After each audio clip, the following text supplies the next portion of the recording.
Welcome, everybody, to Legendary Tales. My name is Devin, and this is our Soulforged crew. Let me change that over. Oh. Okay. How's everyone doing? Is everyone good? Does anyone have a recap for last week? Because I don't have notes for that. If anyone has anything, that would be appreciated. Yeah, so let's see. We're on the boat to Siltime. We were going to Siltime to do a business dealer do, and Yvonne needed to sign a contract and pick up a few things. We wind up in a city that I can't see the name of because everything else is covering it. Furborg. And in Furborg, where we must wear face coverings and try not to let anybody touch us, which I don't think anybody got touched. No. And we met with a person whose name is Was it Tanitz? Ingar. Ingar. Yes, we met with Ingar, the blind man, and there was also Tanis, I believe, the vampire. Tanitz. Tannitz. Tanis, the vampire. Lord Chick very much wanted to go explore Tanit's basement and possibly his nether region, his Boink Gulag, but the you knew I was going to sneak that in there. Okay, so other things that happened, we tried to find out anything that we could about the voice of Moonball that we had squared off with in Verdengard. Came up Bupkis, did meet some interesting noodly appendage inky folk that were manning the Temple of Moonball there in Siltime. In Furborg. Didn't really get anything information out of there except that they appeared to not really be working with any of the ice giants in Verdengard.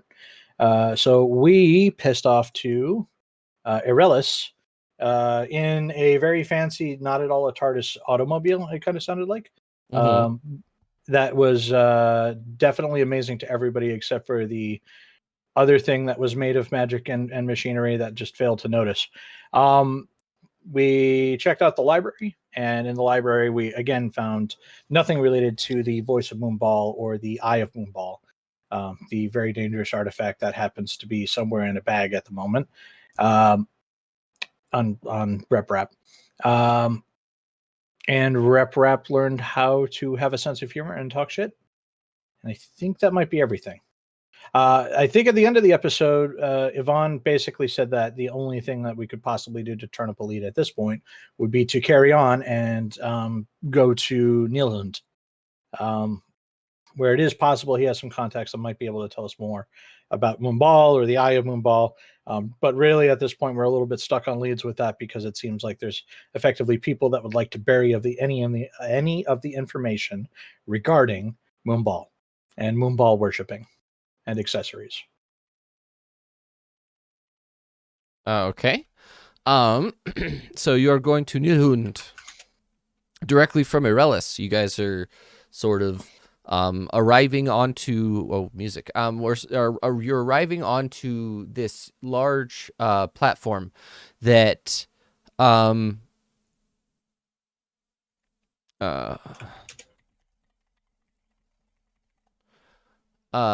this large platform that has a single dock on it, and there is there's like a medium-sized ship waiting for you that is completely painted black, and and on the sort of outside of it, it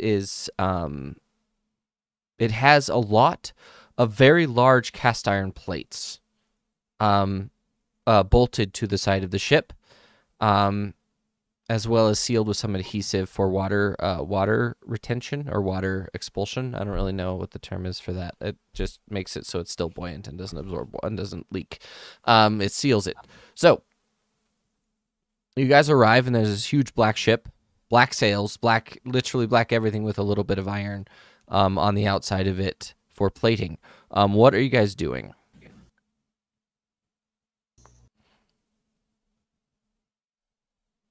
Are we still? We're just like standing, getting ready to go on the ship. Yes. I am going to kind of like. I'm assuming there's like a plank to get up to the top, so I'm just gonna like walk along the side of the boat and check it out briefly before heading up to the deck.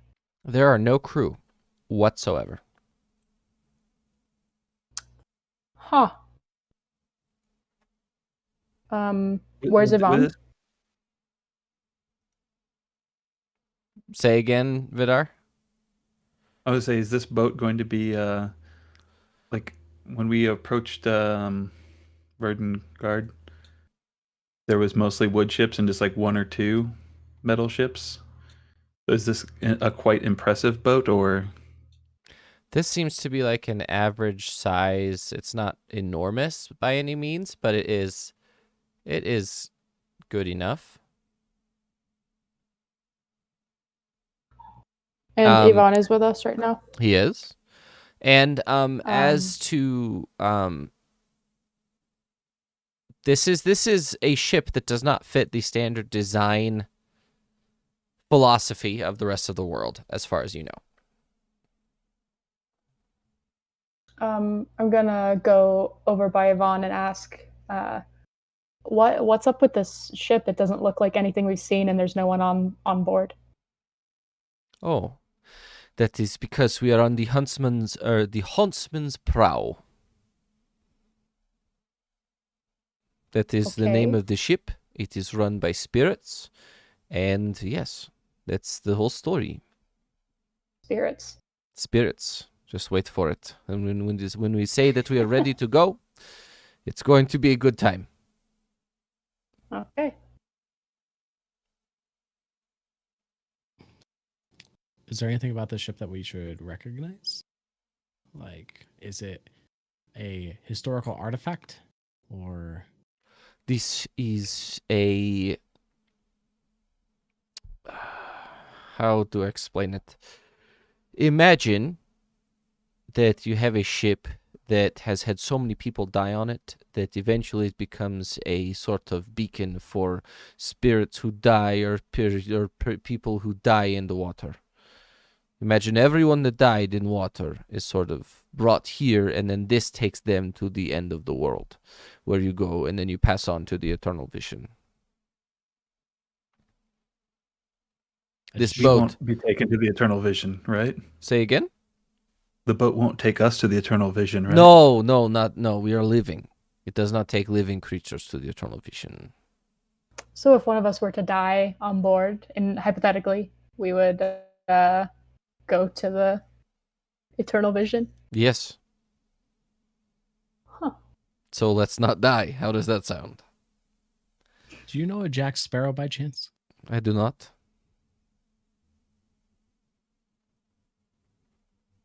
Vidar is just going to walk kind of up and down the length of the boat, admiring the craftsmanship. Make an Arcana check for me, Vidar and Technician and Evie. Lorshik, you don't... Actually, Lorshik, go ahead and make one for me anyway. Just everybody make an Arcana check, please. Proficient in Arcana, but that's fine. Oh my god! All right. This ship is soul-stitched.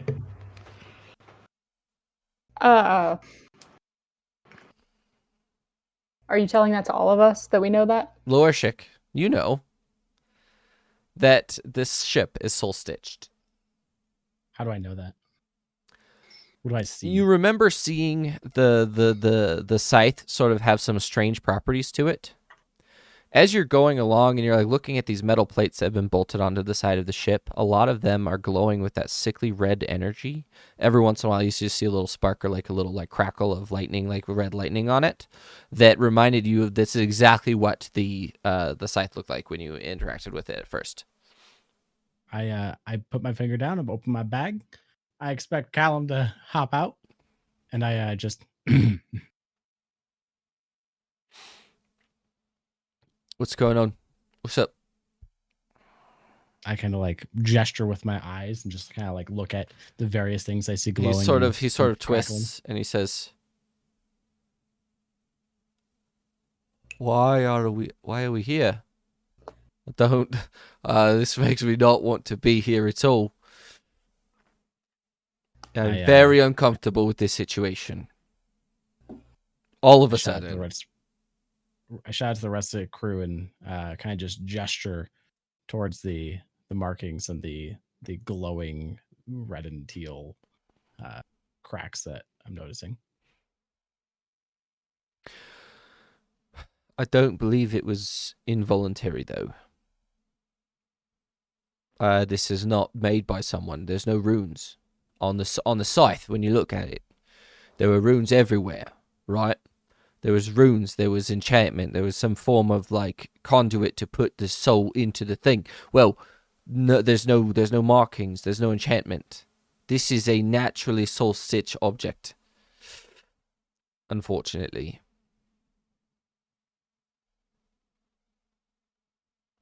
I wonder if what you said is true, though. If this is actually a ship that takes dead people to the afterlife. Because it looks like it could. I mean, there's nothing holding the souls there, except for, I don't know, maybe. Who's the guy we're talking to? What is his name Yvonne? again? That's Yvonne. It's Yvonne. I thought we were talking to the other guy. Yvonne, how do you know that this ship brings people to the afterlife?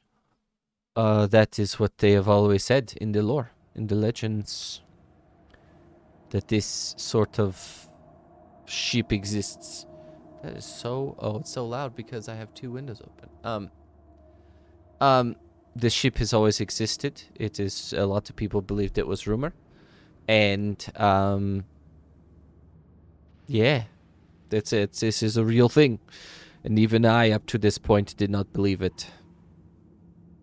Why is this boat soul stitched? Oh, like I said, according to the lore, so many people died here that it became enchanted with their souls, and takes them to the afterlife. If we're all in If I- earshot, are we all in earshot on this? Yeah, Conversation? absolutely. If the boat is soul stitched, how, and you can't, like, there's only a few ways to detach souls after soul stitching. How are they supposed to get to the afterlife? Is that one of the ways, taking them to the eternal plane? I would assume that that's how it works. I would assume that this version of soul stitching seems a little bit more natural than the necromantic version. I don't know. I don't know how it works. This is all above and over my head. If you think about that, the only time I've seen soul stitching was it was a bit rough. The last time I seen it. What have you seen, Yvonne?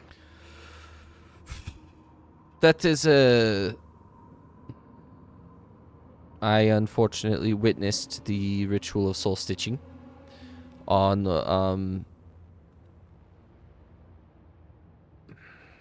he looks very upset with this question. He looks down and he says, well, one of my best friends was imprisoned, and it turns out that they were soul stitching the prisoners into handcuffs and then using them as torturing implements. Imagine you're wearing an item that you cannot get away from, and when you touch it, it just screams in your ear the entire time. And then you are held in these chains for days, months, years. It would not be a good time, would it? That sounds terrible. We're not going to experience that on the boat, are we? We are not dead, and according to the lore and legends, that this boat does not take living people to souls. I didn't know it was soul stitch until you said something to me. I mean, will we hear the screams on the boat? No, don't touch the metal, and you'll be fine.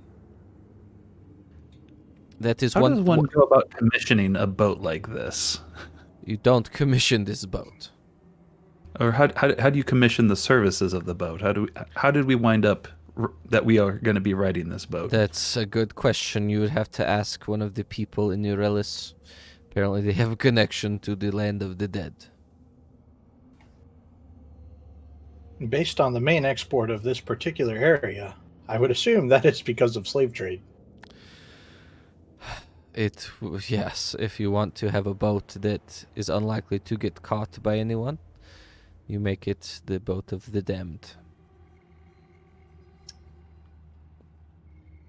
Shall I'm we? not gonna open a frequent flyer account for this boat, but maybe we should get going. I agree. Does everyone have everything that they need? Yep. Yes. I nod. He breathes and he says, "We are ready to set sail." And as soon as he does that, the bell, ding, ding, ding, ding, ding, ding, ding, you hear it. It gets very quiet, and then it gets very loud, and it's cacophonous in your ears. And as soon as he says that, the ghostly images of dozens of pirates, shipmen, traders, like you could see people from all walks of life start to appear. The sails come down. Some ghostly apparitions of cannons start appearing, and a bunch of people all around you. They're moving through you and past you and around you, and they definitely are acknowledging your presence, but they all appear in this ethereal red sort of mist that covers the entire boat and like rolls off the sides. And standing at the top on the very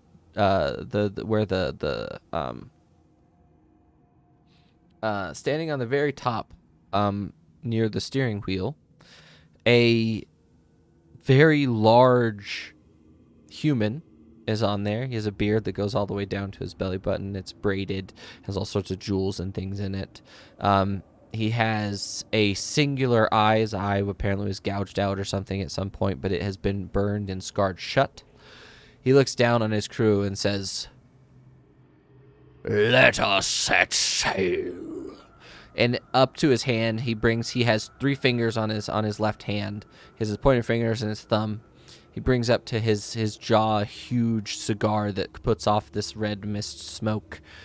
And the second he says that, the boat lurches forward immediately, almost as if it is unaffected by wind. It starts heading towards Nilhoon. He starts to walk down, and one of his legs appears to be prosthetic, but not a peg leg. It is actually an intricate piece of metal that at the end of it has a spiked ball. He has a morning star for a leg. Is there anything magical about the leg? You could probably assume that this dude, at one point when he was alive, is probably magical as fuck. He comes down and he looks at you and he says, "Well, how are ye?" Not really sure what to do. Like, it's not really a bow situation. It's not really a handshake situation. I just kind of stand up a little taller and nod at him. He nods back. He nods back at you. Pulls his cigar out of his hand, out of his mouth. We are well, but also amazed by this particular form of transportation. Well, when you're bound to it for eternity, it's not exactly beautiful in some parts, some aspects. Every ship has ugly bits. Touché. I am Damnus.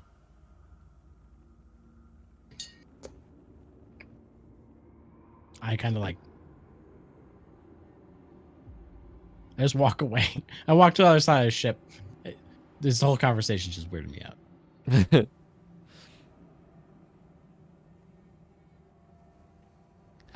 I'll introduce myself and ask, how often do you take living passengers? I notice everyone here is dead. A vast majority of the time, they are the souls of the living. But actual living creatures, it's very rare, because that costs a lot. And as you look at that, or as he describes that, his sort of burned over husk of an eye begins to twitch rapidly as he says the cost. You can tell there's I'll something take it. underneath his skin. Not hoping to be overtly grossed out, but kind of just like my face twitches and I step back a little bit, seeing that happen with his eye. And you guys are going to be spending about 4 days here. Do you have any plans while you're doing that? The lower parts of the ship are actually outfitted to have like actual hammocks and things like that, and it's the only real part of the ship that has anything that has, excuse me, any accommodations for living creatures. And apparently the ship can change itself to accommodate specific aspects of passengers and things like that. Is anyone doing anything specific while they are on the ship for the next 4 days? Rep is going to try to get to know Lorchik a little better, Okay. but just like small talk, killing time, academically. Okay. Are you guys talking about anything specific? Oh well. Oh, okay. Lorchik, where do you come from? No one's ever asked me that before. Why do you want to know? I have never seen another lizard folk like you. You seem to be in fancy dress most of the time and with regal mannerism. I suspect that you are, in fact, a delegate of some sort. But because I don't know where you're from, I don't really know who you represent. My home is Daha Cohen. Do you speak Draconic, technician? No, I do not. Okay. Just asking. I gotta check to see for lore reasons, obviously. Yep. Okay. I, You may continue. I don't represent anyone anymore, at least. I see. Is it an embarrassing story? Not particularly embarrassing, just long and drawn out. We have 4 days. Well, I don't want to overwhelm you in one day. Where are you from, Rep Rap? Recently from Nilhoon. Recently? Yes. I understand this may be confusing because of the look on your face. However, my most recent memories from waking are in Nilhoon. I have no memory before this. Interesting. But you know you were alive before this? Yes. How do you know that? Well, I am in fact familiar with the time I was in fact created. And that time and my first awakening in Nilhoon do not match. Interesting. Do you have an owner, family? How Not does that I am work? aware of. You're just all alone out there. No, I have Defender. And this group. Speaking of We which, have grown closer over the last few weeks. speaking of which, what does Defender look like now? Like, what did you settle on? Like, what is his aesthetic? Yeah. Badger. We found a badger pelt. Okay. Yeah. That being said, when you put the badger skin on him, his sort of intricate mechanical integrations and like his sort of makeup change to fit the aesthetic of a badger, rather than just being previously a fox body that has a badger on it. It's now he has adapted himself to look more like a badger. So he's a little bit lower to the ground. He's a little bit wider, that kind of thing.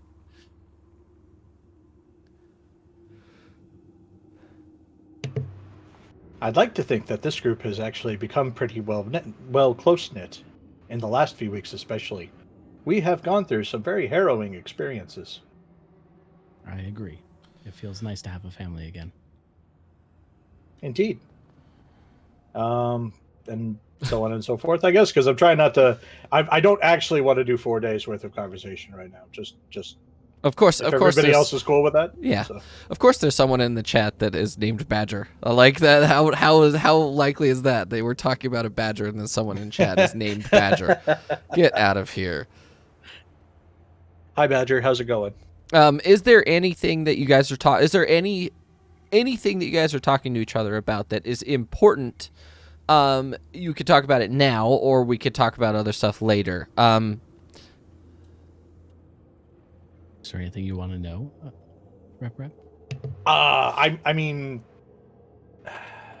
if you want to specifically, no. If you want to summarize your conversation about a little bit of information that you're giving each other, you can do that. That's not an issue.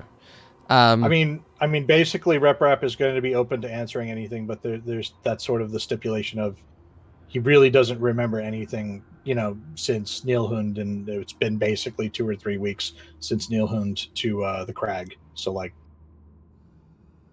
yeah. Got it. Well, he obviously learns that I'm from Dahakoan, and he catches a glimpse that I was noble at some point. Doesn't know why just yet, and maybe he begins to understand that the colors of my robes represent where I'm from and the position that I held. Okay. Evie and Vidar, what are you doing? Are you guys doing anything for the next 4 days? Like talking to each other, trying to figure out some shit, or what's your deal? I think I'll probably take my what is it, a token or a slab? What are we calling those, Lorishiks? Yeah, what are your things called? Your tokens? What do you want to call those? I'll just call them my cards. Cards. Okay, so I'll kind of every now and then take the card out and try to notice anything new about it. Can you? If anything. No, go ahead. No, you go ahead. You finish. If anything happens, if anything is happening with it, in any of those points, let me know. If it does anything, because it magically went up my body into my hand. So if it moves or if it, I forgot. Yeah. Does anything. Yeah. Loershik, can you message me everything that is on the card specifically? What information is actually on there? Do you you want me to message it to you? Please. Just so I have that information. Because that there's Okay. Is anyone going to try and talk to the crew, or are you just going to leave them to their devices? What are you doing? Yeah, that was the other part I was going to try and do, was maybe for the first day do a lot of trying to bounce around them, move out of their way and notice that they don't care where you are. They're just going to move right through you regardless. Well, some of them do and some of them do not. Okay. I'd like to try to make an interaction with the ones that seem a little more closer to life, and see if they have anything to say. Okay. You do know that all of them can see you, but some of them are choosing to ignore you, or they're just busy, that kind of thing. Is there any specific group of people that you're trying to interact with? Because there's very clearly set of gunners. There's the command structure. There are some midshipmen that have just the jobs of dealing with sails and that kind of thing. Even though the wind doesn't appear to affect the sails at all, in most of it. Yeah, I'll go to them and kind of ask. They that feels like an easy conversation starter for a living to an undead or a dead. I guess they are completely dead. They are fully dead at this asking, point. Why are you manning these sails if there's no wind and things move on their own? Because we don't have a choice. This is What do you mean you don't have a This is our choice? job. This is what we do. What do you get afterwards? What do you get out of this? I get to die. I get to go to the eternal vision and live my afterlife.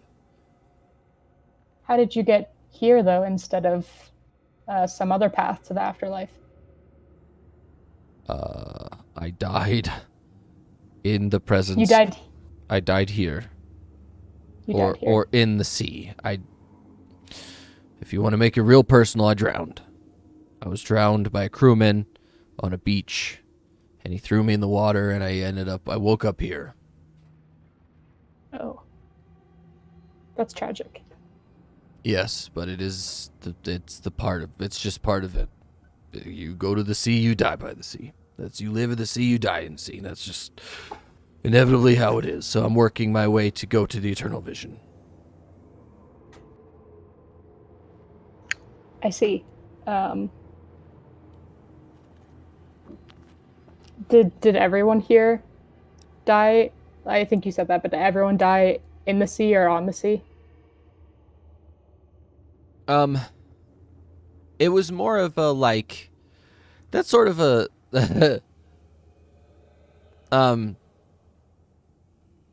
it's sort of a saying that you know that pirates and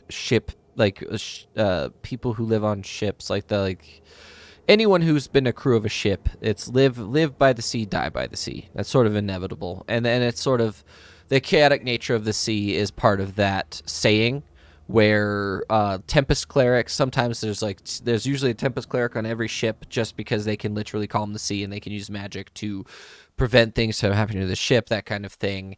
Mm-hmm. And there's actually 2 gods of the sea that you know of. If anyone would like to make a religion check, I would assume that Vidar is just close by to everyone's conversation because that's who he is. He's trying to gather information. You're just trying to be there. You're trying to figure stuff out. Vidar, oh wow, that Loershik is not. Did you say everyone? You did say everyone, right? Yeah. Okay. I mean, are you gonna go walk around a ship full of spirits by yourself? Probably not. Yeah, I'm trying to stay close to the group while not touching anyone because the whole concept of soul stitching, I don't want to touch any of them in case they are also impacting that. Well, they have very clearly, they have moved through you, they've touched you, some of them actually physically can bump into you. Some of the more apparently powerful spirits can do that, but that doesn't seem to affect you or have any negative any negative effects of any kind. The biggest thing is not touching the metal. That's the biggest part of it. So you don't have to hear them screaming and things like that. I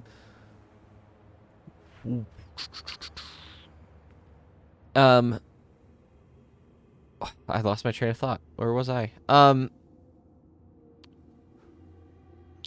Religion checks. Remember. That's right. Yeah. Technician. Mm-hmm. Evie, the reason that you know one of these is because directly related to your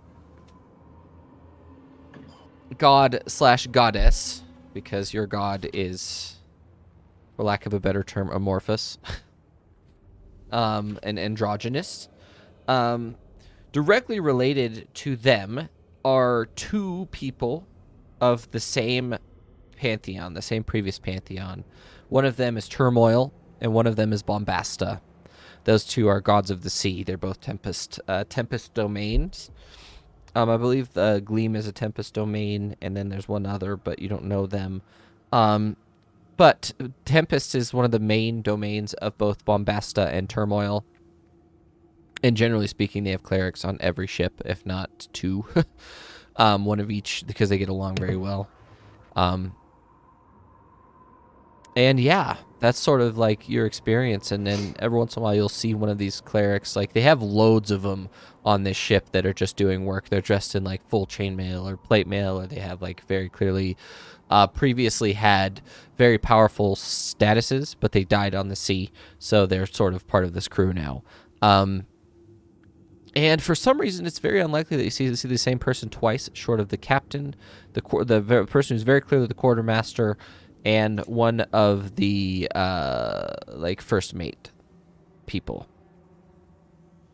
All of which who appear in just mist form. They don't have a solid ethereal form. They have a mist blob, essentially, and they people will walk up to this blob and they will talk to them and refer to them as the quartermaster and the first mate. Do they what were have the like shapes, or just are they like circles?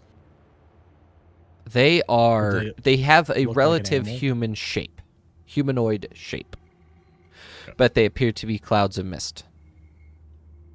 and these are two entities on the boat that They are appearingly or seemingly represent, what were the names of the quartermaster and the first mate. and they seemingly represent the sea gods of It was Turmoil and Bombasta. turmoil and They bombast. both do appear to represent them, as well as a handful of other shipmates that you see every once in a while that very clearly have the symbolism and iconography of Bombasta and Turmoil integrated into their armor. Okay. Without having to repeat that, because I'm kind of writing it down, Yeah, I'll just yeah. share that with everyone since I was the one given that information. We're gonna fast forward 4 days later. You guys arrive in Nilhoon. Where did my Nilhoon map go?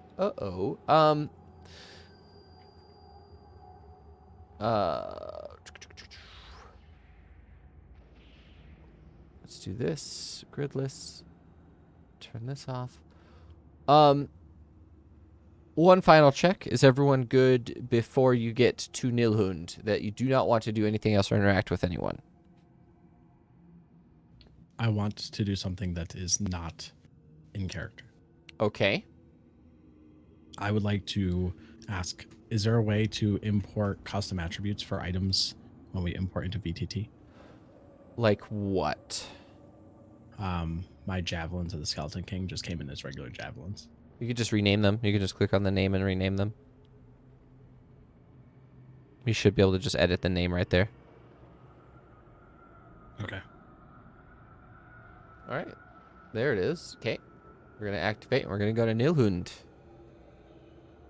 I made it. You guys arrive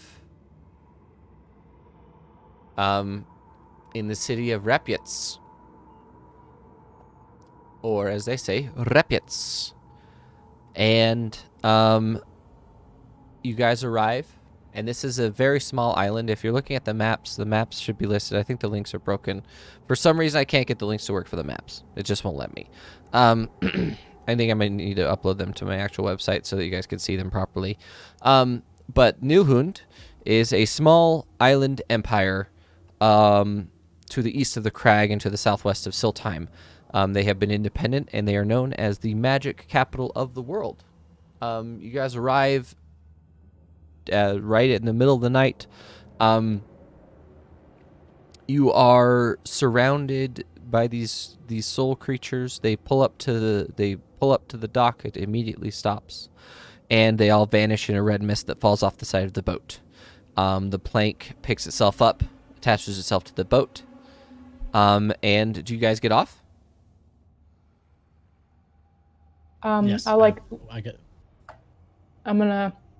I had a few conversations with people that were on the boat. Well, sorry, souls that were on the boat. Of course. So I kind of just look back as they all seemingly like drop off and can't help but feel a little bit sad. True. As soon as you guys get off, you notice that Yvonne drops a bag of something onto the bow of the ship, and it turns into a red mist and falls off the side of the boat. Yvonne, what exactly do you pay for a spirit ship with?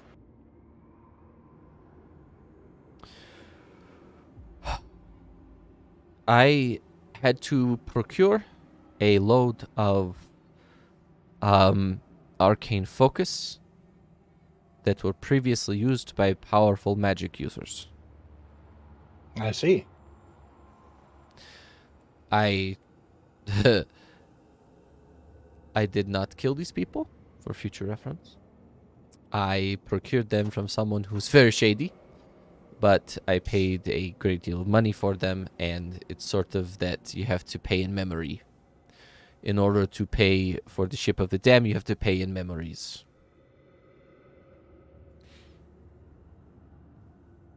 So by consuming the focus, they are in fact consuming the memory of the people that used them. Absolutely.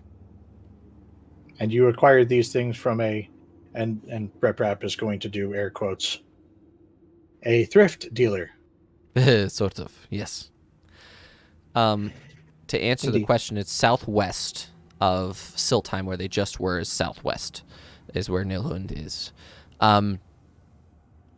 Everyone make a history check. Specifically, technician, make one an advantage, please, because you just came from here.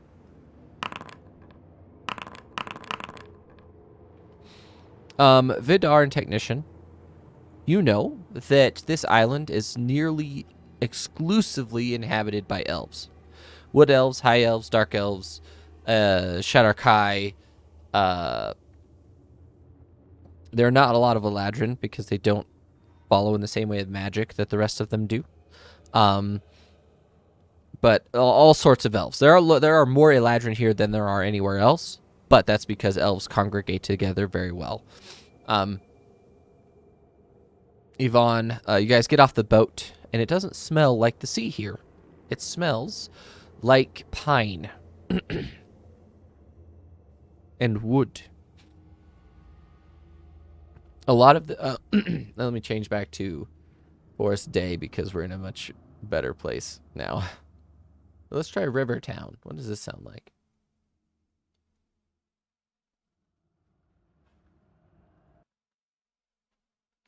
Is it going? I'm not hearing any. Oh, there it is.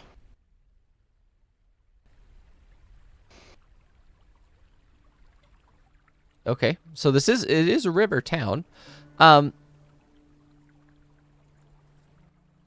and you guys arrive here, and it's very, very peaceful, even at night. There's loads of guards out. They wear these sort of intricate metal face masks, and along with cloth sort of turbans that come down, and then below that there's a set of chainmail, and they all have scimitars and shields. Some of them have bows and spears and javelins and like other standard equipment, but there are guards outside. There are no walls, but each of the buildings here appears to be made out of a tree, not cut down and then reshaped. It's actually reshaping a tree into a home or domicile for someone in Repyts. Is anyone doing anything as soon as you get off the ship?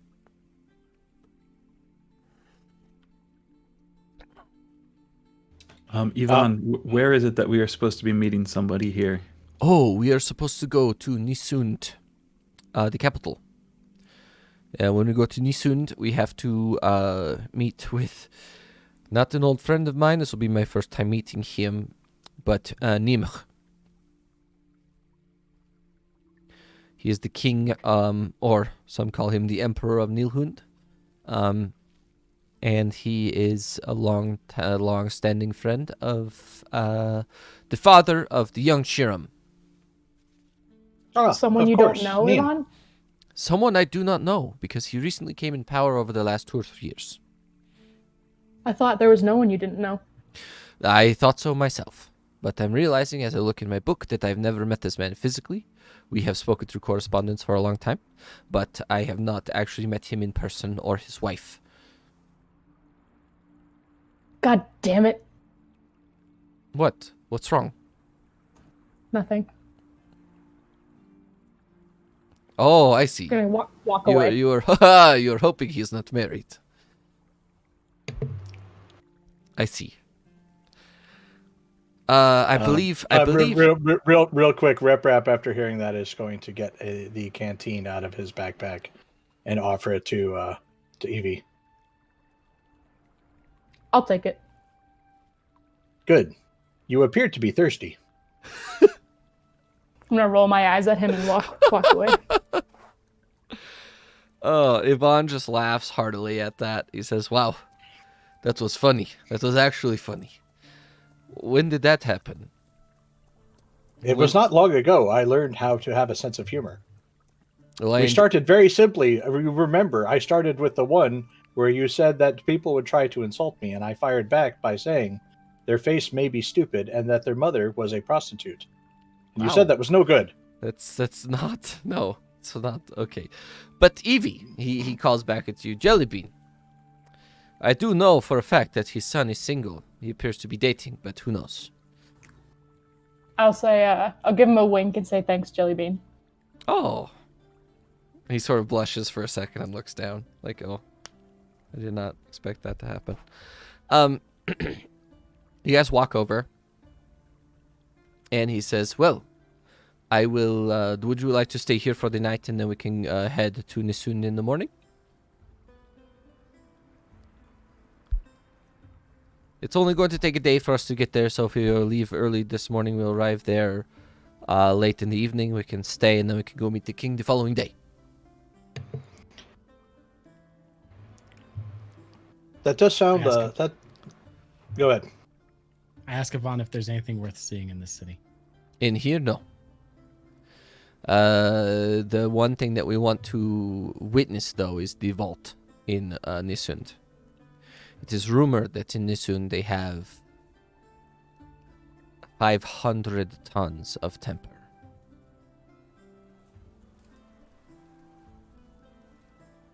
So they have it in the very large vault underground. And apparently you can go see the door. I think that'd be very interesting. No malicious here. Nothing malicious here. I just want to see it. Because I have not been here in many years. The door is in fact a popular tourist attraction. I believe it is still 3 gold to go see it. I did, but I don't know. I've not been here since they installed it. They just hid it somewhere in the woods, apparently. Freaking elves doing weird elf things. Rude, Sorry, but- out of character, real quick. Because we didn't really discuss this, but it sounds like I did the shopping list before we left cell time. Yes. So okay, And Yvonne was the one who procured all those things for you. awesome, thank you. And that's where he got the memories from. I will. Okay, I will fix my gold then. As you guys are sort of standing there, Yvonne begins to walk away. What are you guys doing? Are you going to follow him? I'll follow him. Yep. Yeah. He walks farther down, and you guys get to this sort of row of shops and large buildings that have been erected around 3 or 4 trees. And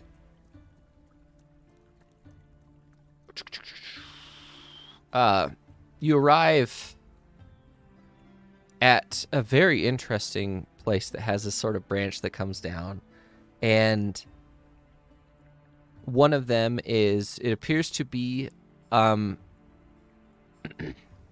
like a duck on a bent bar, like a bent iron bar. He looks at you and he says, I don't know what this means, but there's a duck, so I think we should be fine staying here. What do you think? Can I do a history check or Sure. anything like that? Cool.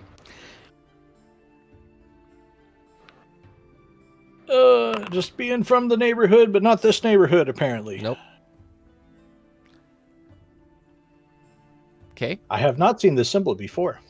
Are you guys heading in? Yeah. You go inside, and it immediately smells of baked bread. It's actually quite nice. There's a handful of people out in the sort of bar area, and a very tall, skinny man is sitting behind the bar, and he says, "Oh, welcome to the Heavy Duck. How may I help you?" Was he talking to Yvonne or Rep? Both, anyone who's willing to listen, of the party that walked in. He's talking in your direction. I just push by. And I say, "Do you have any bread?" He sort of turns and cocks his eyebrow up. Do we have bread? Of course we do. And he sort of he like literally goes under the counter and brings out this like huge breadboard that has like 6 or 7 different variations of bread on it. I toss 2 gold onto the counter and just kind of look at him. He hands you the whole board. Reach for yes, and I just walk over to the table and sit down. Well, thank you, sir. How can I help any of you? Yvonne walks up and says, "We would like a room for 5, please, or a room for 2 and 3, or 5 rooms. It depends on what's less expensive. And I'm just kidding. Let's get the rooms individually. He says, okay. And he sort of goes over the details with him, and Yvonne hands him he picks out the coins and hands them to him. He says, well, let me get you your keys. And he walks to the back, to like this little shelf that has all the keys on it, and he pulls out 1, 2, 3, 4, 5, and hands them to Yvonne. Yvonne comes to the table with Loyershik and sits down, hands Loyershik a key. I hand him in return a piece of bread. Oh, do they have honey or anything to add to it? And he like looks over the table and he goes, oh, they do. And he picks out the jar of honey and like sort of slathers the honey on the bread and starts to eat it. Oh, so good. So good. What are the rest of you doing? I'll partake in the breadboard. I don't know if Loershik cared that anyone encroached on his breadboard, but he offered it to Yvonne, and if he offered it to Yvonne, then I think everyone else is fair game too. But the price of trade here is already established. It's keys for bread. That's As Evie sits down, I kind of nudge the breadboard towards her. Heck yeah. I'm gonna eat the bread and kind of look at Yvonne weird for putting honey on it, because I don't do that. Oh, but try it. You have to try it. Just do it one time. One It time. feels weird. It's not weird. It is probably delicious. It reminds me of another very favorite food of some people, a sticky bun. Oh, that's true. That's what it sort of tastes. It's very similar. Especially if you do it this flaky biscuit type thing over here. And he sort of shows you, and he like peels apart the layers and he puts honey on it and just sort of squeezes it together, and it comes out the sides, and he's like licking his fingers and stuff. But he's looking at you the whole time, Evie. Okay, I'll try it. And I try it, and it's very delicious. And then I eat at least like 5 or 6 makins of that particular bread sandwich thing. Vidar and Technician, what are you doing? I sit down and sit close enough that I can take in the smells, but obviously not eating anything. Technician, what are you doing? Technician is going to ask Yvonne real quick. Do we have any reason to be concerned about banshees here?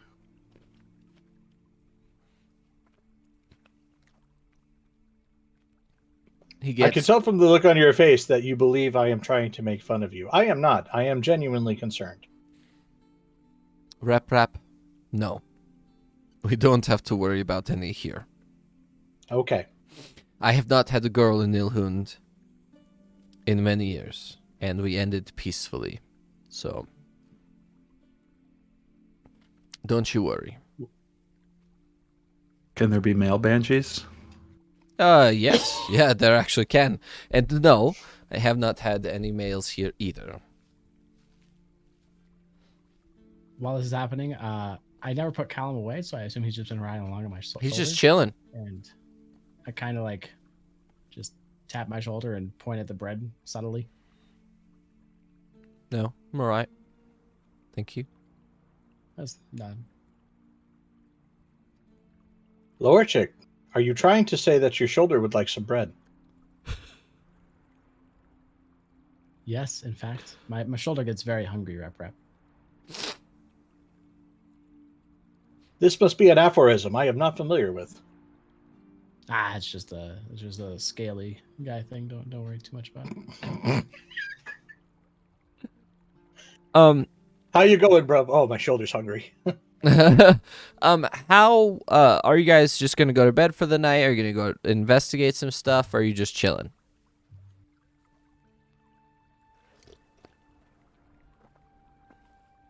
What is your plan? I'm gonna accidentally overfill myself on honey bread and go to meditate it off. That makes sense. I just chilling. I find my way around the inn, going table to table after the breadboard eventually gets cleared, just seeing if there's any like scraps. I pretend to be the busboy and I take any scraps off the table and just, as I'm walking back to the bar, I'm just shoveling them in my mouth. They do have a little bit of meat here, but it's not very good. That's not like at the level of the I've crag noticed. and things like that. literally a rich lizard going around licking up people's leftovers from a restaurant. Rep is going to sort of lean over to Vidar and just be like, I believe he used to be a noble, but now he is literally looking for table scraps. Well, he Could it talks to be? himself a lot. Could it be He that he talks- messed up very badly? He talks to himself a lot, so maybe he talked to himself too much when he was noble. My Got himself hypothesis. That is very possible. My hypothesis is that he was in a very important meeting and was distracted by smoked meats. He failed to pay attention and was fired from his position. He is Do I hear now this? in exile. Probably Rep Because is Rep always Rap talking. can't- Yeah. Rep doesn't Yeah. whisper. Yeah. I go plop myself down next to Rep and Vidar and say, "What you talking about?" Oh no, we are discovered. Act natural. Whistle, whistle, whistle, whistle, whistle. You know, Loreshik, we have enough gold that if you needed more food, you could have purchased more food. Oh, I don't want things to go to waste. That is fair and a noble sentiment, Loashik. But if we were to get out early so we can reach Nissund by the evening, we should go to bed. I will see nod. you. I walk up to my room. I will see you tomorrow. He bids you bids you good night, and he walks up to his room. And you all away. Technician and Vidar, are you doing anything during the night? Just sentry mode. Just sentry mode? Nope, just centurion. Okay. You guys awaken the next morning. It's actually quite beautiful. You hear the sound of beautiful birds chirping in the distance. It is a bit colder than you expected during the day. A bit of snow is falling. And right as soon as you guys arrive, Yvonne comes to each of your rooms and says, I have procured horses as well as breakfast to go. So I have little wooden boxes that we could take with us on our journey and eat breakfast as we go. I'll kind of like be a little bit too excited about breakfast for someone who doesn't normally care about food, and ask, is there any honey bread in the breakfast box? I got honey and bread. Excellent. And I'll kind of snatch one and start walking to the door. Vidar approaches him and holds his hand out like he's expecting a breakfast box, and then stays there for a few seconds and then laughs and kind of points like he knows that he didn't get a breakfast box. Yvonne is just sort of like slightly offended. He's like, yes, sure. Loreshik, you come out and your breakfast box is actually full of like really, really nice looking meat. And then a little bit of bread. Where'd you get this meat, Yvonne? Oh, I purchased it from a man in town. He had bacon, and he had as well some roasted pork, and then a turkey leg. Am I suspicious at all about this meat source? Like, am I worried that he's lying to me? You can make an insight check if you're worried. He's not lying. He's telling the truth. Thank you, Yvonne. This is very nice of you. You're welcome. I go to toss him a piece of gold. Don't you fucking dare. I catch it out of there and put it back in my bag. Well, and walk to a... Let's where be I wanna off. And they have these large horses that are actually woolly here. They appear to be, for lack of a better term, elven in nature. They have very long hair along their entire body, and most of it is either braided or sort of matted in a way that it provides more insulation. They have very thin saddles, and they are one of the most comfortable horses you've ever ridden on. Instead of being very jerky and like bouncy, these horses have some sort of strange movement that just makes them glide across the ground nearly. And it's just very strange. And the road here is paved perfectly. It's actually a smooth surface. And it is made of stone that has a little bit of grit introduced into it. And it's really, really, really nice. On your way, you encounter a handful of carts going from Nissund to Repyts, and you guys get to Nissund without any issues. There was like not once did you feel unsafe the entire time that you rode to Nissund. Can I do an Arcana check to see if the horses are magical? Sure. Either that or animal handling. If anyone would like to look, you can do animal handling or Arcana. Dang. Evie, you are actually very familiar with this type of horse. They call them curled horses, where they've essentially bred horses for so long that they have created the fastest and most comfortable horse to ride on ever. They are bred specifically in this way, and they call them curls because with their feet don't have just like the hoof into the leg into the upper thigh. They actually have 5 leg parts that make them very serpentine-esque to where they can have a very smooth movement with their motion on their legs. Mm. That's why they call them So it's curls, all- because when they sleep, they lay down and they curl their feet. Oh. So it's all by breeding, all by breeding and not magic. Thousands of years of breeding, yes. That's cool. As we're riding along, I'm absolutely loving the ride and call back to the friends and say, "Don't I look like I was born to ride this horse?" Yvonne looks at you and just does the thing where he's just like, Gentlemen, that was literally not an innuendo. I meant, look how graceful and beautiful the horse is. that is fair. Wrecked. That is fair. But it takes a beautiful being to understand another beautiful being. That is all. My On the boy. contrary, the elves of Nilhoon actually pay meticulous attention to the details of most things. The roads, for example, these are made by a process that takes quite a lot of labor, but produces fantastic results. And it is quite durable for many years.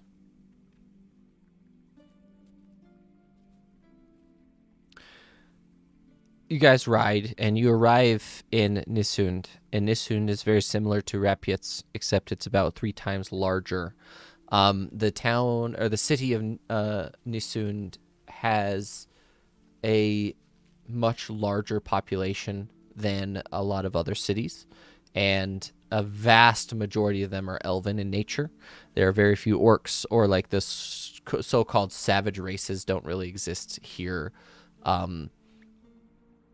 A lot of people call them the savage races because they don't have really a term for non-elven races, but that's just a generic cultural thing. And that also includes humans. The people of Nissund are not really too fond of humans because of their proliferation rates are too high to be sustainable, where elves don't procreate that often to make it unsustainable. That being said, Nissund is around 40,000 people in this one town, and it takes up about half the space that most of the other capital cities do because they build vertically and not horizontally. A lot of the buildings here are extremely tall. They are not made of trees. They are actually stone-shaped to be that way. So they're one giant piece of stone. Rather than having just pieces put on top of each other, they have actually melded and magicked the stone to be a huge piece, just a huge building. The average size of a building here is about 9 stories, and they're very close together. It reminds you of like a current metropolis or current city in real life for us, except about much smaller in area.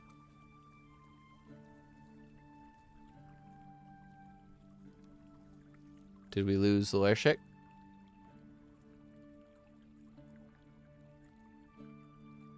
Are we good? Can you guys hear me? Yeah, Yep. I can hear you. I'm missing Spooky. We are losing Oh. people. Well, and with that, we're going to take a 15-minute break. We will see you guys in 15 minutes. Everyone grab a drink, refresh your stuff. We're having issues, apparently, and it might be on my end. I'll take a look. It is. It has been a night of technical issues. It has It's been a fun night of times. technical issues. We'll see you guys in 15 minutes.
Yes, I'm trying to plug something in, but I'll be back in like 10 seconds, hopefully. That's fine. Welcome back, everyone, to Legendary Tales. We are done with our 15-minute break. Discord has figured their shit out, and I hope everyone is good. We had just arrived in Nissund, and they had just come in the walls of there are no walls to this city. It's just a large, sprawling metropolis. Relative size is pretty low comparatively to modern standards, obviously. Is there anything that you guys are doing the first time that you enter the city? There are two of those masked guards that appear to be the guards of this whole country, ish. And what are you guys doing anything specific? Or are you just waiting for Yvonne to take the lead? Just waiting for Yvonne to take the lead. Makes I don't know the sense. city at all. Yvonne sort of looks at you and he says, "This place is very nice, so don't worry about things." And you guys arrive late in the evening. He says, "I believe there is a hotel tavern. It's large. They have literal hundreds of rooms. So we will go,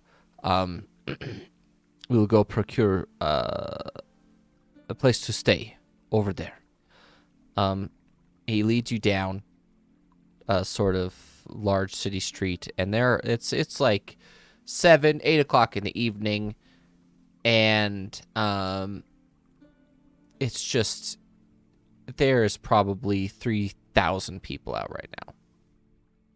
It's crowded, like crowded. Yvonne, is there a festival going on? No, this is just how the city works. Every day, all day. Indeed. I believe at some point they will probably congregate in a place they call the Square of Time. Sure, we could head there right now if you'd like. It's up to you. There's a hotel nearby that we can get a place to stay, and it will be close by the palace as well. Do we have time to see the vault tonight as well? No, the vault closes early, so we have to go see it first thing in the morning if you'd like to do that before we go meet the Emperor. We should. Absolutely. It'll be so fun. You guys make your way to the Square of Time, and it is a large sort of paved embankment that goes down, and around it there's the large ivory tiles that go everywhere, and within the center of it there's this large not a sundial clock, but there's actually a large mechanical clock that comes up in the thing, and it also has, so the things that are on this clock, there's a large bulb of energy or light bulb. It's sort of like it's a large light source in the middle of it. Around it are these large brass rings that each represent the planet, as well as that one has another small ring on it that has the moon on it, and the moon stays in one place the whole time. The moon never moves. The sort of planet itself rotates as well, and you can see all of the islands and things like that. And then around that, there are these there's this one blue orb and a large green orb that are orbiting the sun between the planet and the sun itself. You're not really sure what those two lights are. They're not orbs. They're like actual light sources as well, that one of them is blue and one of them is green. And they currently appear to be on the far side of the sun, and they rotate very, very slowly. They're orbiting the sun and going between us and the sun? Mm-hmm. There's a term for one of those, and I want, it's not planetarium, it's not solarium.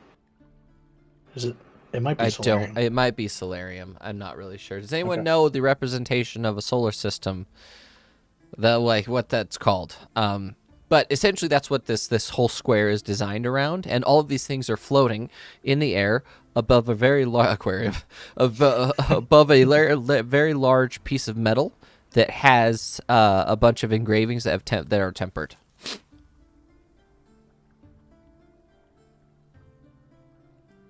Are there any runes on it? Yes, it appears to be enchanted with some sort of levitation spell or some sort of like magical thing that holds them up in the air. It's a very simple like thing, but it takes very little temper to actually like make the whole thing work. And each of the planets and their like little spheres and rings and things like that are all tempered as well. They all have their own little bits within that to make sure the whole mechanical movement works.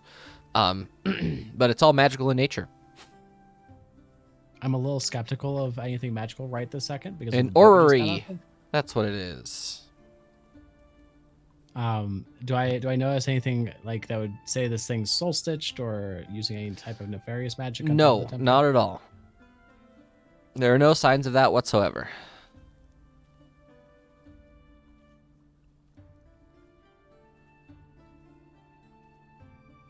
Are Is they it- close enough to touch? Yeah, absolutely. They're very large, but you could absolutely touch them. I want to touch it. Which one? Which part? Just like one of the planet representations that are moving by, like as it moves by, kind of run my hand across it. It feels like Or are they all moving like super slowly? they are moving super slowly. Like, and the two Yeah. two orbs, the two colored orbs, the green and the blue one, are moving extremely slowly, almost imperceptibly so. And as soon as you touch like your current planet that you're on, it feels like stone or almost like gemstone. It's very polished. It's very clean. It's very smooth. Yeah. Rep is going to sort of nudge Lorishik, and you were asking where I was from. My first memory that I have at the moment, and he kind of points off and to the side and says, "It's from an alleyway over there." What was happening in the alleyway? Well, nothing. It was just an alleyway. What caused you to start with that memory? Did you just get turned on in a back alley? Yes, to that question I was just asked. Yes, thank you. That was an awesome response to what happened there. I am not certain. It is impossible for me to know when I am not on. Much Can I go like check it out? Vidar, in a sleep state, I'm less aware of what's going on. Not think especially. Vidar's That's where always I started. unaware. I already seen it. Yes, technician, but did you actually inspect? Did you look for anything? Because there could be clues as to your nature. Vidar, I request your services as an investigator. Let's go look. Very well. Walk over to the alley that he had pointed towards. Yvonne is going to assist you in an investigation check. So you have advantage on your investigation check. Okay.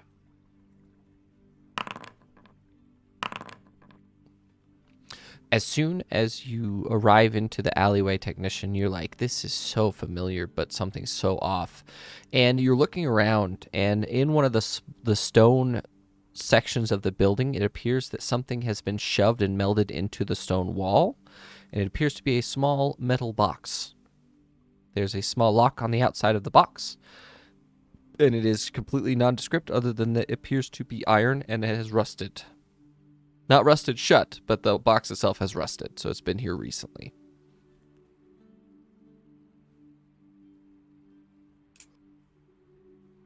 Do we all notice the box, or is it obvious, or is that just... Well, you and I are investigating, so I think we're the ones that notice it. Yes. Yeah. Standing outside the alleyway. Evie is like, what are you doing, Evie, during this process? I was still playing with the planets and then realized that everyone has kind of moved off towards the alleyway, so I'll like go over but hang out outside the entrance to the alleyway if that's where Lorishik is.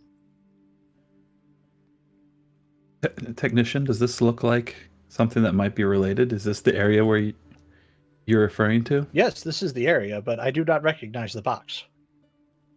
We should see what's inside. I don't. how do we I get don't. lockpicking? I don't have any lockpicks. Do you have lockpicks? Let me verify that the lockpicks in your inventory actually work, Vidar.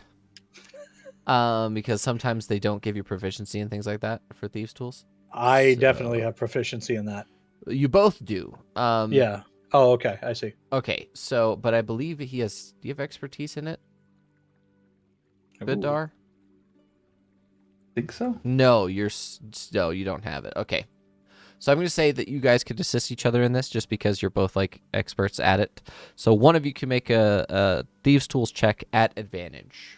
Let me make sure the ones in your inventory are working as well. Vidar, do you want to roll that or should I? Sure. What? Oh, okay. I'll roll it. No, he said he's on it. Oh, okay.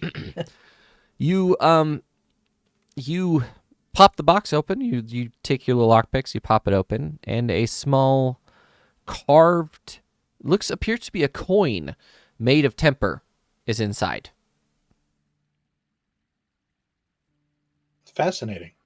It's like the size of a quarter. A little bit thicker. I would like to look for carvings, markings, or anything like that on it. This is one of the most intricately carved, almost microscopically carved. Okay. In that case, we should probably go with unidentify. Sure.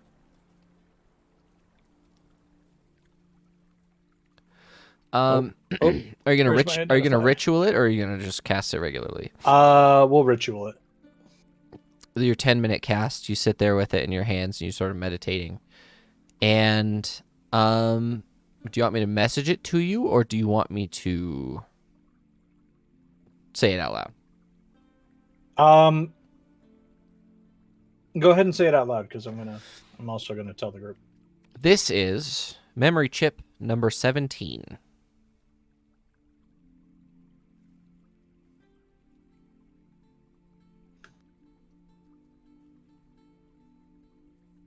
I believe this is a memory module. Its name is Memory Chip 17.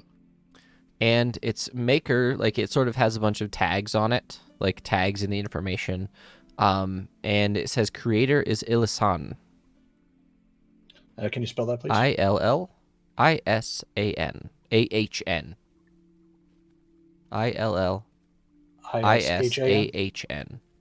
AHN. Illisan. There is no date. There is no place. There are locations for that information, but none of those are filled out. It only has the creator's name and the number is 17. It was created by somebody named Illisan.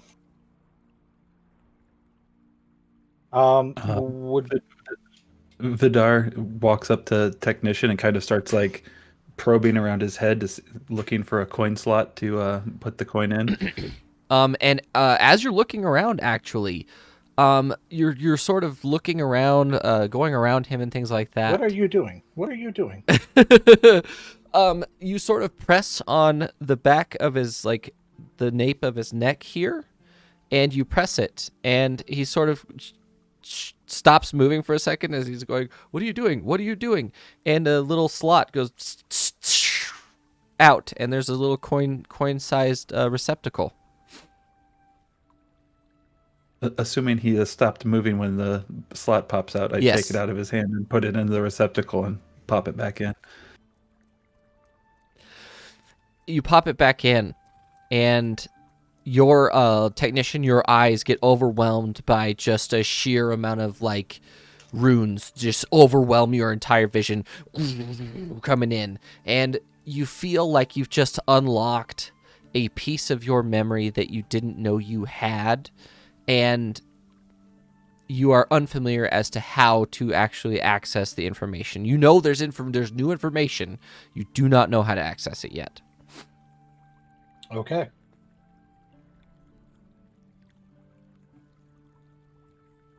Intriguing. This does appear to be information that I can access, but I do not know yet how.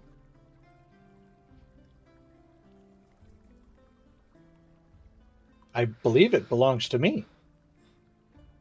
It would appear that it was designed for interfacing with you specifically.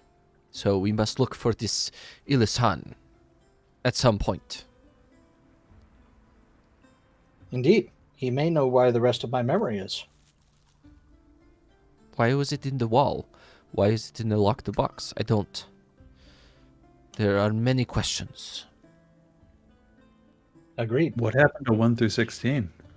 And if there are more, this might not be the final one, right? The city is full of walls. It might not be the city, though. We might need to look elsewhere. You are correct. They could Intriguing. be anywhere. This is very interesting. Where did you go after this? After this, I rented some temporary space in a nearby workshop. The one thing I could remember is what my purpose was and how to create a few things. I rented space, set up shop, received several customers, and customers came in and asked me to either assist them in creating magical items or to create magical items for them. That is what I do. I create and repair. That is true. Maybe we should go to the workshop or talk to the owner of the workshop. I don't know. What would you like to do, technician? This is a whole new thing for me. I'm very excited. I love a good mystery, especially when there's no one dead involved. That we know of. Oh, obviously, I wouldn't doubt it if you took those man hands and strangled a poor child. But we will cross that bridge when we get there. How does that sound? I hope not. For you and me both, my friend. What is Evie doing during all this? As they're in the alleyway, kind of taking a trip down memory lane, I that was my pun. I was gonna say that to you, like call down the alleyway and ask how the trip down memory lane is going, because it's not a scary alleyway, but it's a bit crowded for all 6 of us to be, or 5 of us to be hanging out in there. So, just giving you some space. It's going fine. We are discovering new things about technician. Ooh, depth. So deep, potentially, so deep. Apparently, we have to go to a nearby workshop. I don't know where it is. Lead the way, technician. We'll see if we can find any more clues there. Of course. And then Rep is just literally going to turn and start moving in that direction. It's not far-ish, like a few blocks, a few city blocks. Okay, you head down, and there's a large brick building. Like, there's not many brick buildings here, but there are a few. And these appear to be made out of, like, white bricks. For those of you familiar with it, it appears to be heat-resistant material. I don't remember what it's called. What is that material called when it's like heat-resistant? They put it in front of forges. Refractory or refractory material. It appears to be made out of some reinforced refractory material. There's a very large forge right in the middle of it. Like, it's a huge, like, basically pot with a bunch of coals in it and things. People are heating up metal, doing blacksmithing. And then you get there, and there's a whole wall that's full of tools and things like that. And, like, there's a sort of chart on the thing that says if you need to borrow tools and stuff like that, you could do that, but you pay a fee to be here for a whole day, and then you work the whole day, and then whatever you do, you get to keep, as long as you bring your own materials, that kind of thing. There's a large orc manning, like, the sort of desk. He appears to be a blacksmith. His hands are permanently covered in soot and carbon from all the smithing he does. He has huge calluses all over his hands. He has a pair of goggles on his forehead, and all of his whole face, except for around his eyes, is black, completely black. And he's wearing a large, thick leather apron that appears to be soot-stained as well. Hello. Greetings. You recognize me. I do. Welcome back, technician. What can I do for you? I was wondering if you had heard of a man, Illisan. I have never heard the name before. What is it? What's going on? You remember when I rented workspace here, and the bard that came in and asked me for a special instrument had asked me about my past and my experience, and I said I did not know. Well, we have just discovered part of my memory. Oh, interesting. I had a messenger created by this man, Illisan. I actually had a messenger come by a week past you being here. And it was this very young high elf. I don't remember his name. He's very young. He came by, and cash on delivery, and then it was actually labeled to you. Let me see if I can find it. He runs to the back, and you can hear him like throwing things like wrenches and all sorts of metal objects hitting the ground. And he comes back with a small wooden box with a lock on it. And he hands it to you, and he says, "This was labeled for you." Thank you. Has a lock on it. It does. Was there a key? There's no key. Okay. Rap's going to try to lockpick it. Okay. Go ahead and have an advantage because Vidar is there. Where Vidar could is use my his psychic click? powers to help you. Thieves. Oh, it's the dice next to it. Yes. Yes, there we go. You open it with ease, and another small temper chip. Curiouser and curiouser. So now that Rep kind of knows where the slot is, well, actually, no, there's no way he could possibly see it, is there? No. You don't even know Okay. how it was accessed. All you know is that Vidar was behind you, and then all of a sudden you couldn't move. I don't think that slot in the back of your head had enough room for a second chip. We might have to remove 17 to gain access to this one.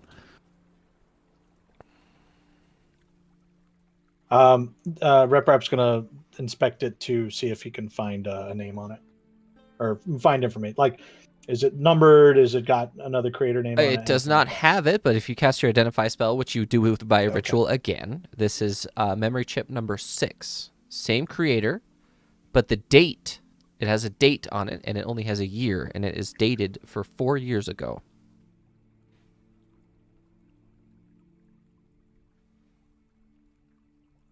Vidar, are you going to open his memory slot? Yeah, let's pop them open. Okay, you press on the back of his head, and it opens, but it's empty. I'm going to grab the memory chip 6 from him and pop it in. It would appear that there is an internal storage of some sort, technician. And it pops Intriguing. it pops I it back didn't in. even know I had that. It pops it back in, and the information overwhelming you goes through your vision. And again, you could feel it, you can sense it, you know it's there, but you cannot access it. You're not really sure what's going on. It's like it's locked in there, but you feel a new physical part of you has like an empty part of you has been filled. Where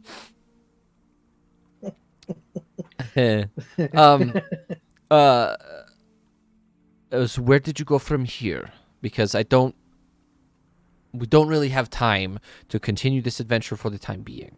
We do have to meet with the Emperor soon. Actually, no, we can meet with the Emperor tomorrow. Let's finish this adventure.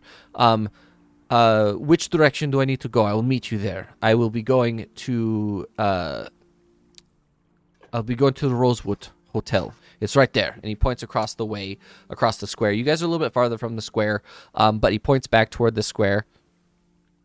And a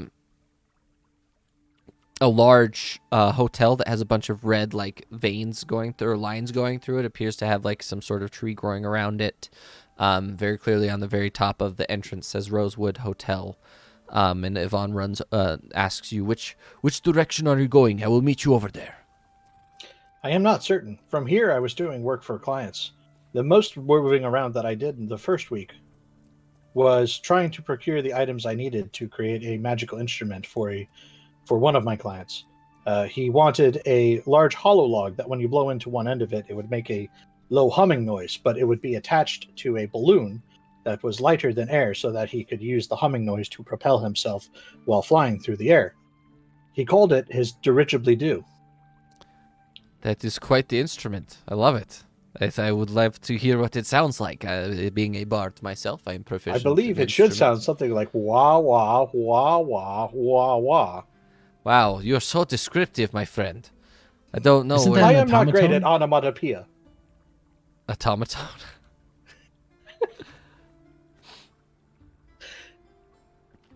As you guys are sort of running around, Yvonne meets back up with you. He says, "Well, if you didn't stay anywhere for very long, I believe that the search for the memory chips is over at the moment. Let us go take a rest, and we can continue we could go see the vault in the morning, and then we can finish with the meeting of the Emperor in the early afternoon. Is that fair? Are we good? Are we all, do we need to do any shopping? Are we okay? I'm all good. I will accompany you to the hotel. Yeah, I'm ready to go. How about you, Vidar? Are you ready? Yes, let's go. I got us 2 rooms. Loershik and I will be spending the night together. He's sort of like... I got the robot bromance as my roommates. Sure, if that's what you would like. There is no bromance. He has simply inserted memory chips into me. He's filled... Really just showed you a whole new world, though. Okay, so you guys... Oh, the puns today. As you guys go to sleep for the evening, you wake in the next morning and you hear the birds, and it's very... You hear birds and you hear some instruments in the distance. You hear a bunch of people yelling. It's not super loud, but it's loud enough to make a difference. And you get back down to the bottom floor of the hotel. There's a breakfast laid out for you guys. It's included in the cost. All of you eat to your heart's desires. There's meat for Loershik. There's honey buns for Evie. And everyone else has their things.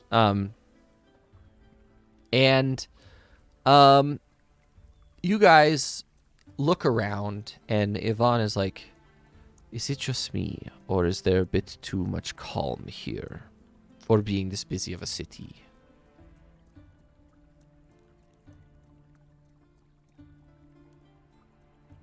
Would it be uncommon for it to be calm, though, in I the don't morning, know. given... I have not been here in a long time. Maybe we should just go to the vault and check it out.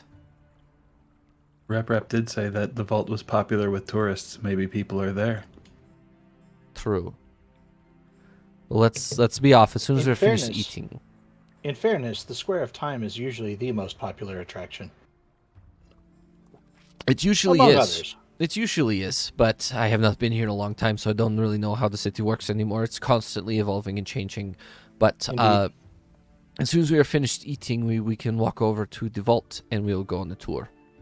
And as soon as you're finished eating, you stand up and you head back to the Square of Time. And at the far end of it, because it goes from west to east, it's about 800 meters from west to east. And on the far west side, there's a very large sort of bunker appearing building. And at the front of it, it just says vault on it. But it's actually written in primordial. And the technician, you know what it says, but everyone else doesn't. And it's just written in Earth Elemental specifically. I believe they actually have a name for that.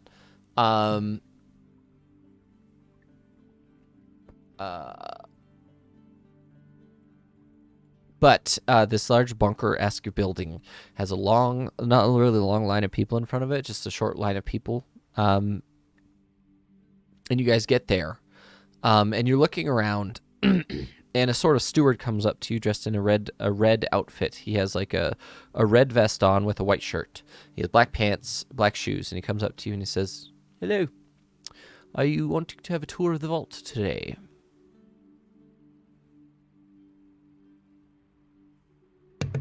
Yes. Yeah, my memory of my voice has been altered. Yes. My friends are new to the city. They would like to see the vault. It's Terran. The language is Terran for future reference. As soon as you say that, he says, "Well, it will be 4 gold per person." And Yvonne looks at him and says, "Sure." And he just hands him 20 gold straight up. We're all wanting to see it. And he leads you down into this basement. And he says, "Well, you're the first people to come for a tour today. So let's have at it." And he leads you into a small, a medium-sized elevator. You could probably fit 10 or 15 people in. Gets all of you guys in there. The second that Vidar and technician step in, it sort of dips a bit. He says, "Oh, It seems we might be at weight capacity. That's good though. That's fine. And he presses a button, and you begin to slowly lower into the earth. 6 minutes. You ride in this elevator. Is If it I think after normally- like huh? I was gonna say, I think after about like the second minute, it feels like much longer. I kind of like nervously looking around and ask the attendant, how far down are we going? It's not how far down. It's where are we going? Oh, where are we going? The transition between planes takes a long time.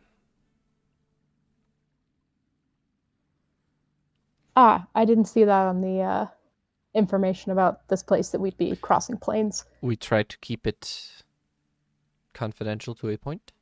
For those who don't know, it makes it harder to attempt to steal things. That's all. Can I roll an insight check to see if this guy's shady at all? Sure.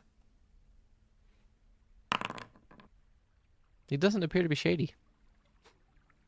I lean over to Rep and say, "Didn't you say that it was 3 gold?" It is the way of the city. Things that were 3 gold are then 5 gold, then 4 gold, and sometimes 2 gold. I have yet to introduce Lorchik to the meat carts that are on every corner because I do not know if their quality or prices will ever match anything. That is very true. Right. Some Or of just the- kind of shrugs and goes back to Some of them standing are a there bit. waiting. Some of them are a bit questionable. That's fair. Well, a few minutes later, we have arrived, and instead of opening the door, the bottom of the elevator opens for a moment, and you realize that you're standing on a large pane of what appears to be enchanted glass. And directly underneath you, there is a literal sea of pallets that is just temper.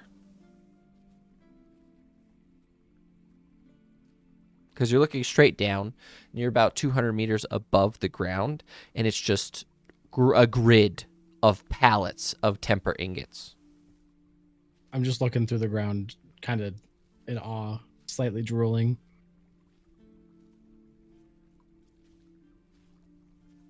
Yeah, I'm absolutely taken aback by how much temper there is. And exclaim, I've never seen this much temper before in my life. So many materials. Yes, this is where we keep all of it. The entrance is in another place. That's why this is the tourist entrance, and we use this elevator to make sure people can see it, but not interact with it. What do you guys use it for? Everything. They're doing city projects with it. They're doing maintenance projects. They are filtering water. They are making sure that we're up to snuff when it comes to standards of living, that kind of thing. How does one city acquire this much of such a scarce resource? We don't know. The temper has always existed here, and we don't know where it originally came from, but the vault was discovered many hundreds of years ago, and we have been slowly pushing out some per country as they require it or they're able to trade for it. But for the most part, this is ours, and we use it internally.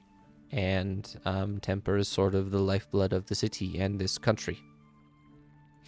But it's finite, though, right? Like, if you found this temper and you're not replenishing after you use it, as much as there is, it's still a finite resource here. It is, but that's why we only invest it into specific aspects of our life that will make it worth it. Vidar chimes in to say, there used to be this much temper in many places, but not everybody was as responsible with it. There was a day when it was common. That is the key. If you have a resource that is finite, you have to make sure that what you're investing it in is worth it. And for us, it is this city. Invariably, finite resources lead to greed and corruption. As a finite resource begins to dwindle after the peak, of course, those who control the most amounts of it will invariably increase its value Why do because you there is think? now less. Why do you think everyone is friendly with us? Of course. It's leverage. That's I that. just You do assumed not you get were to become a great and prosperous city without being able to control a resource like this. Exactly.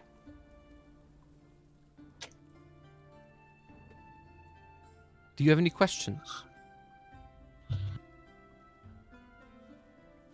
He sort of wraps his hands together. He says, well, that's it. I will take us back to our plane, and everyone have a wonderful day. And the ride back is the same amount of time. And make an Arcana check for me real quick.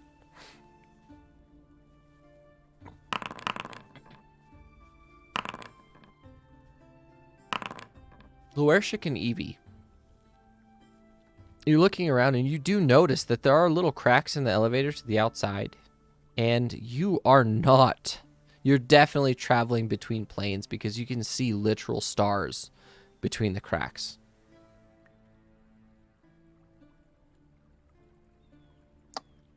Are the cracks created by just stress of moving between the object moving between the planes? No, or... it's just that this is not a perfect box.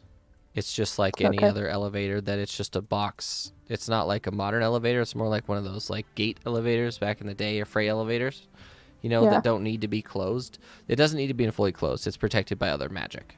So it's very clearly tempered on the outside of the box, but you haven't seen that, so you don't really know the nature of it. I'll ask the attendant, are we moving through the same planes as when we came down, or do you change them to hide? What a wonderful question. I believe the box itself is programmed to do that you don't take the same place twice. Because we all know that there are powers that be that would take this and use it to their advantage. So, I believe that is the nature of the box. It has not been confirmed, but the master craftsmen that were involved in the creation of it have since passed or moved on, and we actually don't know how the box works. I hate to ask, but has the lift ever gotten stuck? Never. Never, ever. Well, I'm gonna That take is that terrible back. luck. I don't That is jinx that. terrible luck. Well, if you hadn't said it, we might not have done anything. But it's fine because we're reaching our destination, and he looks at like a small little circle. Now. And it literally, as it does, the doors open, and you're back in the bunker. Well, have a wonderful day. He escorts you out and closes it behind him. Rep wanted to say bye, but the doors just got shut in his face. Goodbye. Yvonne looks at you guys and says, well, we should go meet the Emperor, and then we will go explore for technicians' history afterward. How does that sound? Yep, sounds good. All right. If we're here to make a deal, hopefully you're getting some good temper out of it. That is the objective. We need some temper for magical weapons and siege materials and things like that. So hopefully the king will release the right resources to make this profitable, if you get what I mean. Yeah, don't let them sell you short. They have plenty. It's very apparent.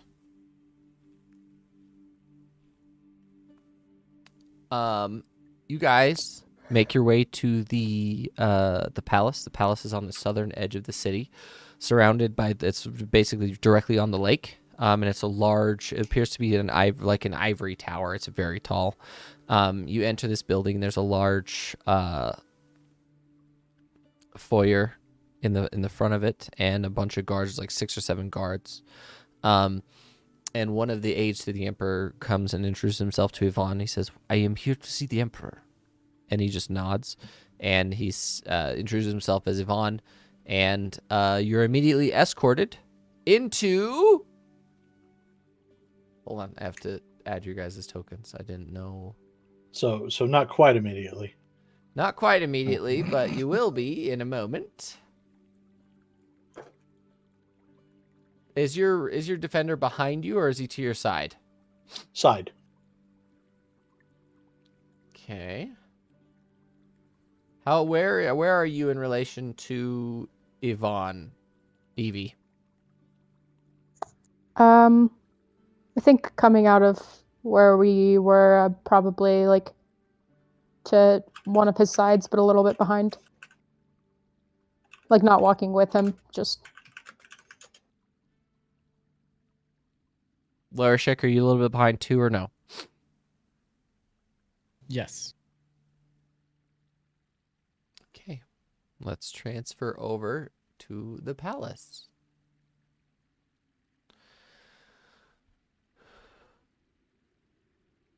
I will zoom in as we get closer to the other characters. So you guys enter this very large throne room with that has a the center platform is a raised platform that has four stone statues on it. They are armored soldiers in different various poses. And surrounding this platform, there's a very large creature on the right side. You can't really make out all the creatures on there until you get to the platform. But all of you can make your way to the platform. Just hang out on the platform when you reach it. Yvonne immediately moves up to the platform. Whoa, where are you going, Yvonne? Okay, so yeah, he moves up here onto the platform. And as you guys reach the top of the platform, you notice, the first thing that you notice is this monstrous creature on the right-hand side. He just sort of looks at you and huffs. And he is carrying a maul that would easily be... he would barely slap you and you would probably just die. As soon as Yvonne reaches the top, this beautiful young high elf to the left of one of the guards speaks up and says, Yvonne, you've arrived! Yvonne looks at her and he says, Halvern, it has been so long since I have seen you. And this appears to be young high elf runs over to him and embraces him in a very close hug. Well, who are your companions? Yvonne turns to you and says, are you just walking around, Evie? Are you actually walking around, or are you just standing there? Yeah, I'm just doing a little, like, not intimidation, just asserting the fact that I am also there. She's like she's not very tall, but she's very, very pretty. Yvonne looks at her and says, Halvern, this is Evie. In the back we have Loershik, and he points at Loershik. Vidar and technician Rap. And she says, what a quaint group of adventurers accompanying Yvonne on his own adventures. It's quite beautiful. I am law speaker Halvern of Nilhoon. I welcome you to the palace of Emperor Nimh, and I will introduce you shortly. But quick introductions throughout the room. We'll start over here. And she points over to the huge guy and says, this is Cyclonash, the voice of Bombasta. We have privilege with his presence for the time being. Apparently the seas are extremely calm at the moment. And to his right, we have Rain, Rayne, the voice of Turmoil. And across the way, we have the young Zarek, son of Emperor Nimh, and his beautiful girlfriend, Solsin. Those two are about to be leaving. Am I correct? And he just looks at her, he goes, yeah, we are. I'm out. And Zarek is a 6'6" dark elf. Weighs 190 pounds and he is dressed in one of the most luxurious-looking robes you've ever seen. He wears an iron crown on his head, and his girlfriend appears to be a wood elf who is 5'5", and she weighs about 100 pounds. She's very small. They hold hands, and they begin to leave. Are you guys going to say anything? What are you doing? I just wave at them as they walk by. Hello. Hello. Hello. Hello. He just says greetings, and Solson doesn't say a single word to you guys. I need everyone to make a perception check, please. I'm sorry. I might have had the names mixed up here. Who is Solson? Solson is Zarek's girlfriend. Oh, okay.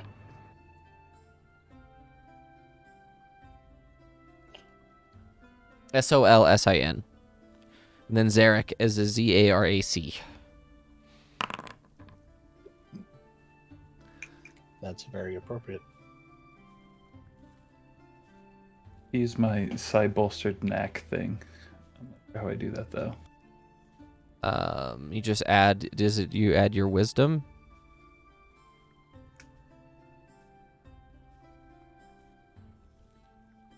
Christmassy.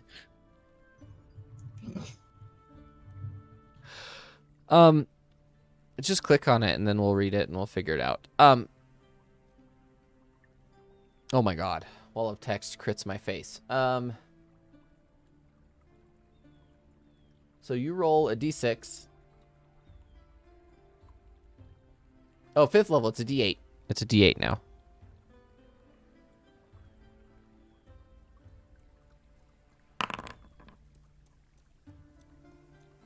Okay, so you got a 10.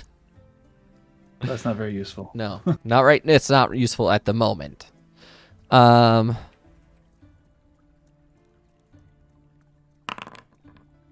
Okay. Y'all are looking around, and Halvern brings Yvonne brings Halvern over to Rep and says, yes, in fact, we were just looking over the history of this man. We have been finding some clues and things to his mysterious existence. It's very intriguing. And Halvern is sort of like looking at Rep and his defender and like looking over each of you one at a time. Is anyone doing anything specific? I see that Loeshik is a little bit farther away than everyone else is. I'm opening my little pouch. Okay. Holy shit, look at that fucking guy. Look at him. He looks like he could squish you, like, real fucking easy. And he says the voice of Bombasta? Woof. Don't fuck with that guy. And you can actually tell that he is tempered, except that he's actually going to walk past you guys, and he's floating about a foot in the air. And his giant club that he has with him. His skin, his tattoos, he's tattooed from head to toe. His tattoos are made of temper.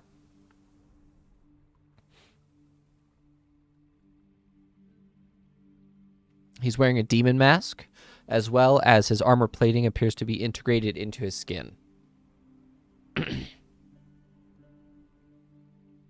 He's not wearing armor. He has armor.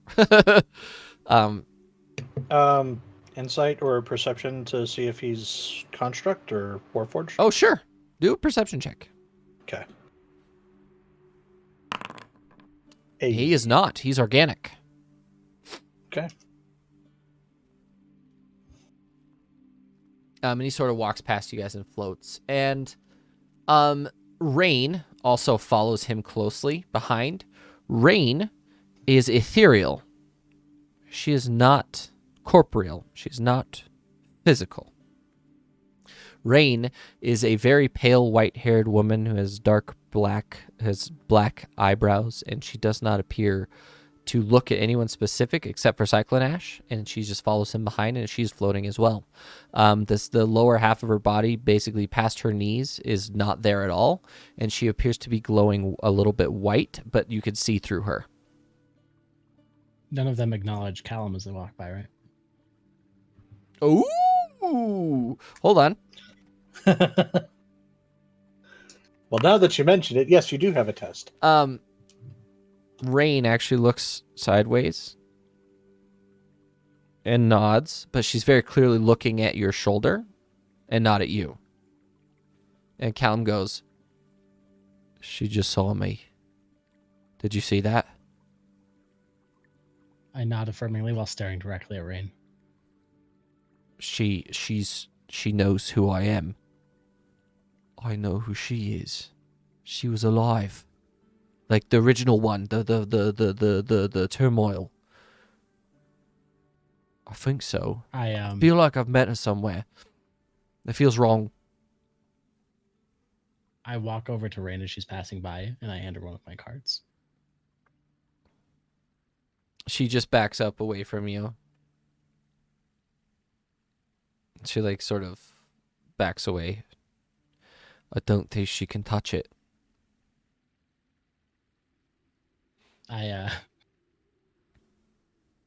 Do I like, can I tell whether or not Bombasta and Rain like spend a lot of time together? They appear to be bonded in some way. Whether it's like they were mates previously or they know each other, but they're very close. Okay. And Evie seeing I this look to Bombasta. Evie seeing this interaction knows that Turmoil and Bombasta historically have been known to be, a lot of people have called them brother and sister, but there's a whole, it's basically split 50-50 between lovers and brother and sister. No one really knows. I look to Bombasta and say, "Hey, big guy." Cyclone Ash Can is you, his name. He's the voice of Bombasta. Oh, sorry, I have it backwards on here. Hey, big guy. Will you mind holding on to this for her? He sort of And just, he puts his hand out for you to put it in there because his hand is so big that you put it in there and it looks like a speck. Love it. He sort of takes his whole hand and puts it in like this little bag on his side. He walks past you, and Rain follows behind him, and they disappear. I think you might have lost that one forever, Lorshik. That's okay. Well, they walk down and out of the room. That's what I'm saying. They don't just like disappear. They leave. No, I meant the size of the hand versus the size of the cart. Oh yeah. Just the scale of that man is just ridiculous, and it's not even like in a pretty way. He's a monstrous person. There's a difference between being shaped and monstrous, and he's a monstrosity. Halvern looks at you guys and says, "Well, let's go meet the Emperor. I do have to say, though, you cannot come within a certain distance. Only Yvonne is allowed to. I am sorry, but that is our current situation."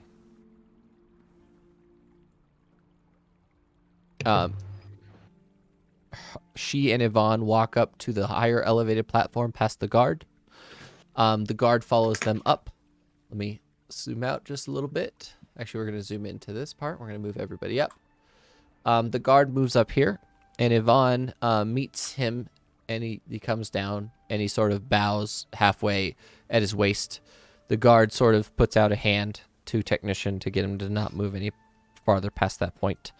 The guard sort of moves up to the side of the king or the emperor, and there's a beautiful woman to the emperor's left because he's facing you. And Halvern turns to you and says, "I would like to introduce you the rest of the royal family. This is the emperor and king Nimh, and his lovely wife Idacha." Nym is Nymh. That's why they say Nimh, because they have a little thing at the end. And then his wife is Idakha. And those of you, specifically Evie, you understand that the base language that you all speak, the common language, in the original accent and the original way that you say things, a KH is pronounced so it's Idaha. So that's how you Got would it. say her name. It's not Idaka, it's Idaha, because KH is the growling throat noise. She nods at you, and she appears to be pregnant.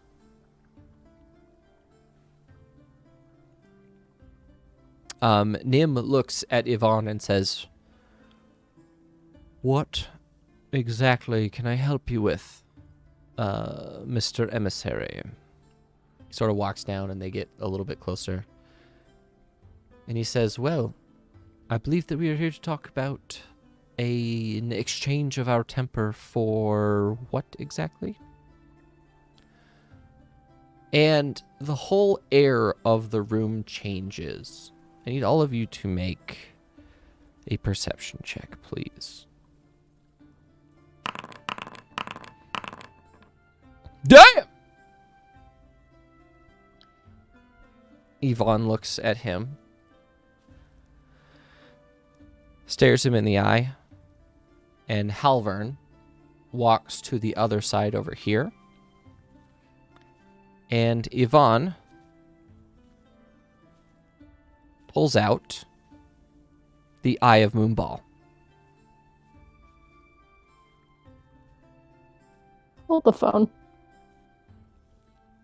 Was he holding that the whole time? He wasn't supposed to be. Who had it? He pulls out the I eye. did. He pulls out the Eye of Moonball, and he says, "Oh, by the way, I thought you should know that there is a greater power here that has decided that those in power should no longer be in power." He crushes the Eye of Moonball, and a large spear appears in his hand. I need all of you to roll initiative, please. Jellybean, what the hell?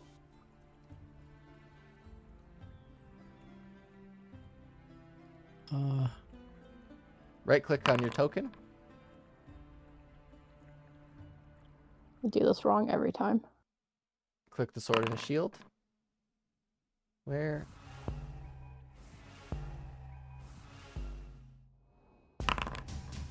Where did endgame go? That's too loud.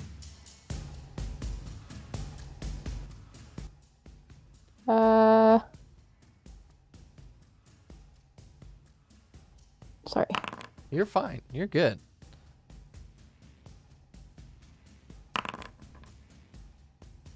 Okay. So, this is how this is going to go. All of you are going to have one turn to tell me what you are doing before something bad happens.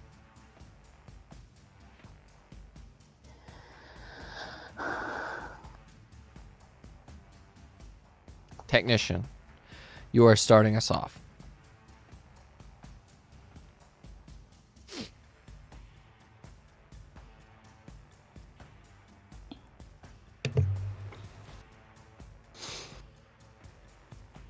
All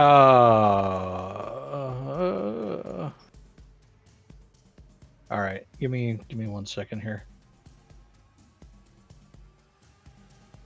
We need strong opening here, I think is what we need. Oh,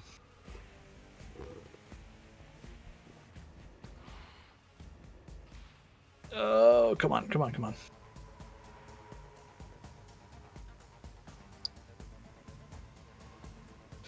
Okay.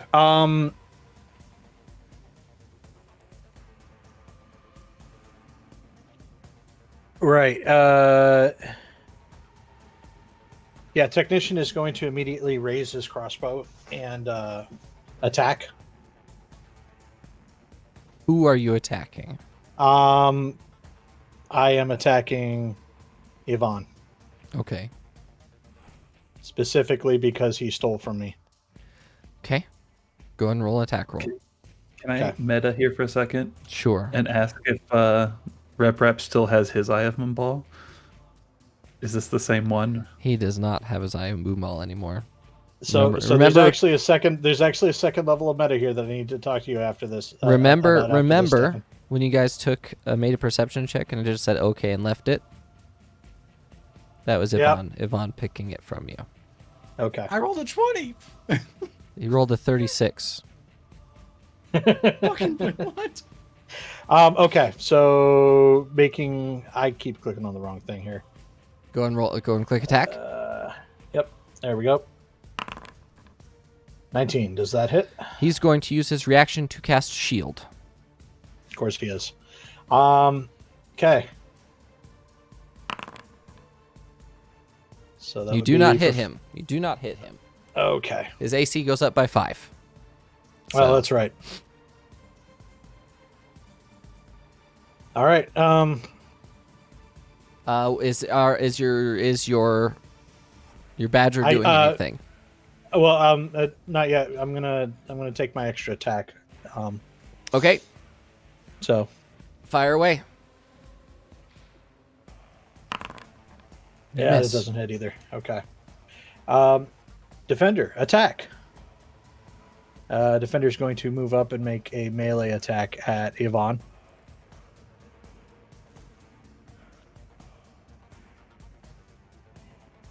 Okay, If I can remember what to click there. There we go. and it should be +1. I don't know how to change some of the bonuses, so just add additional 1 to this, the damage, Okay. and to the roll. 23. He does not hit. All right. Okay, That's it then. Yvonne looks at all of you, and he says, "I am sorry, but my master has many plans. You might want to leave." He turns to the king and stabs him through with this obsidian, sort of, it looks like almost a shattered spear. Stabs him, and the king crumples into a black hole. And the black hole sort of sits there for a moment. And Yvonne turns to you and puts his arms out like this, at almost like a T pose, but with his hands up. And he says, "You have moments before he explodes. You might want to leave."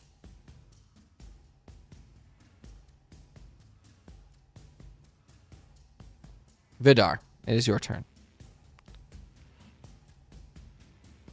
The king is now in a literal black ball floating in the air that appears to be peeling pieces of the throne off and sucking the pieces of the throne into it.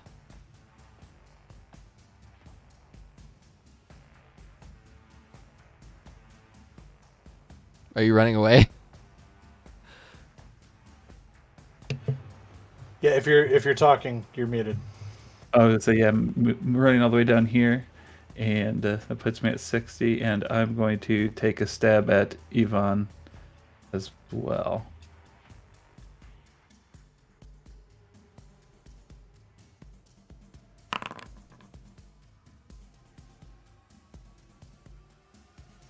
Looks like a no. No, it does not hit him. You're missing a bunch of shit. Like, every time we import your stuff, you're missing.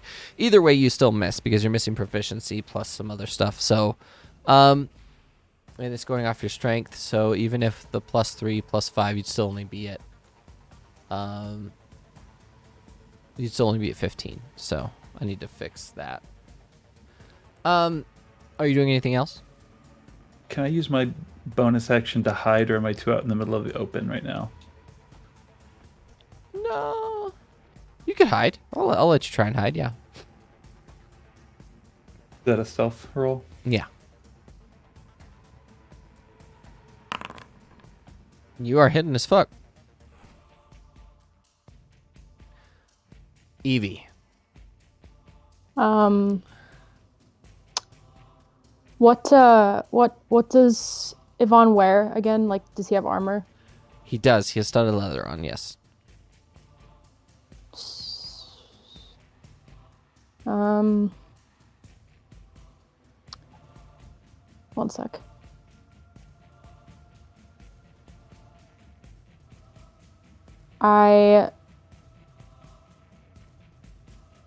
I'm very, very upset with Yvonne. And I cast Ray of Frost and yell at him, "We trusted you."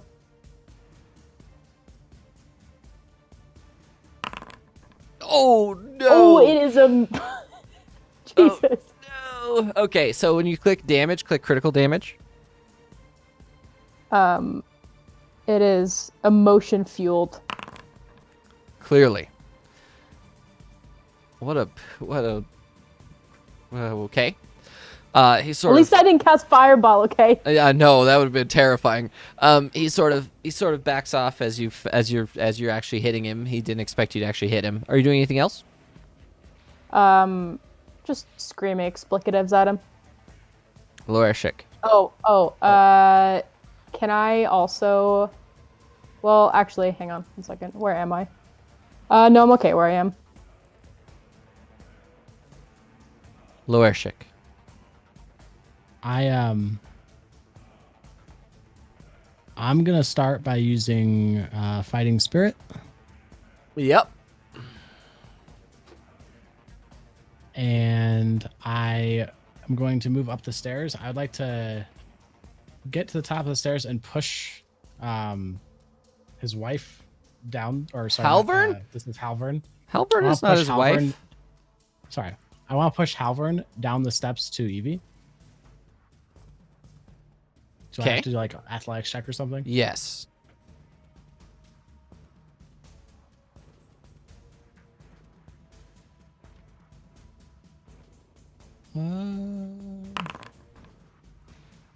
You're able to. She doesn't really fall down the stairs, but she sort of like gets out of your way.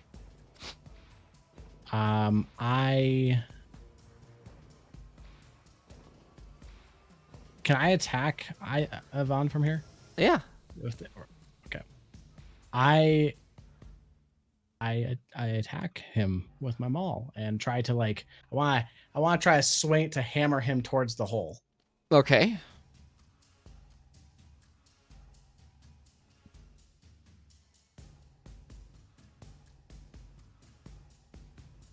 You have advantage, remember. You do not hit on your first attack.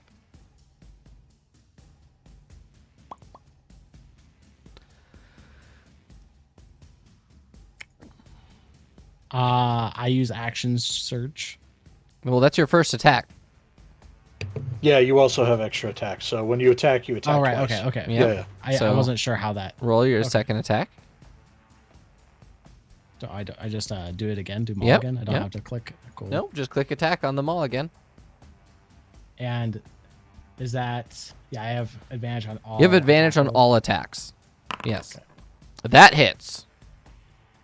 Wait. And then damage. Okay. And then your third and fourth attack. Because you're action surging. So you could just click attack again at advantage.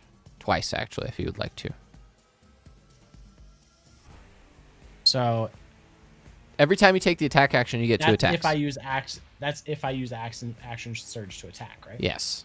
What are you doing with your action? So did my attack that landed and did do damage, did it not come back towards the hole enough? Not at all. Didn't budge him? No. Okay. I'm going to use action surge.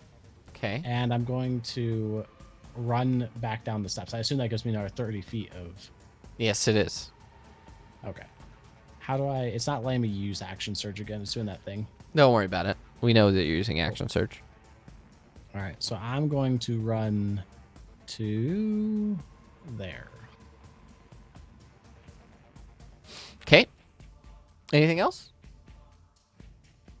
Is Callum still on my shoulder? He is. Callum, what's going on? I don't know. This is crazy. I don't fucking know what's going on. Callum, can you try to go get... Fuck, what was her name? Halvern? Rain. Can you go try to get Rain? I don't know where they are. I'll go. He just literally leaps off your shoulder, just starts like running down the thing, Yep. hauling ass. And that's my turn. Yvonne is going to use a legendary action. And with him being posed like this, a portal opens up underneath him. He says, "It has been fun, friends. I will see you on the other side." And Yvonne teleports away. Coward. But there's still this void thing. The void setting is up the the void turrets. ball is just sitting there, beginning to suck in pieces of the throne. We are now exiting combat, but this is still a huge deal. What are you guys doing? Rep is going to basically turn to everybody else and say, "Run!" And all of you are just running. Does his wife I start think running? so at this point. What? Who? The wife? Yeah. She, guards? the guards, and everyone else are running. They're all running. They're all leaving. Yeah. Which way is it's- she going? They're just gone. They're running down corridors that the guards are specifically escorting them and preventing everyone else from following. Okay. I'm just running then. Okay. Yep. Run in. You guys exit. Huh? Oh, so I'm also running, but I'd like to point out that I'm faster than everybody. You are way faster than everyone is at this point. Sorry. So Halvern is Halvern also running or not? Yes, Halvern is hauling ass behind you Okay. guys. Like, she literally kicked off, like, she had some high heel shoes on, she kicked them off, and she's just hauling, and she's fast. She's super fast. We're gonna go back to... Oh, that didn't work. We're gonna go back to Nilhoon, so you guys can get a little bit of perspective. You guys reach outside, and I need all of you to make perception checks, please.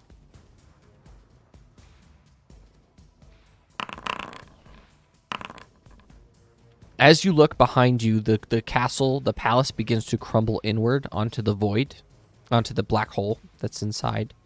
And directly in front of you, a bunch of portals open up directly above where you're standing. And these crazy looking humans drop out. They all have really long, bushy beards. They're all wearing ushankas, the hats with the thing and then the flaps on the side. And they all look to you and they say, "You must come with us.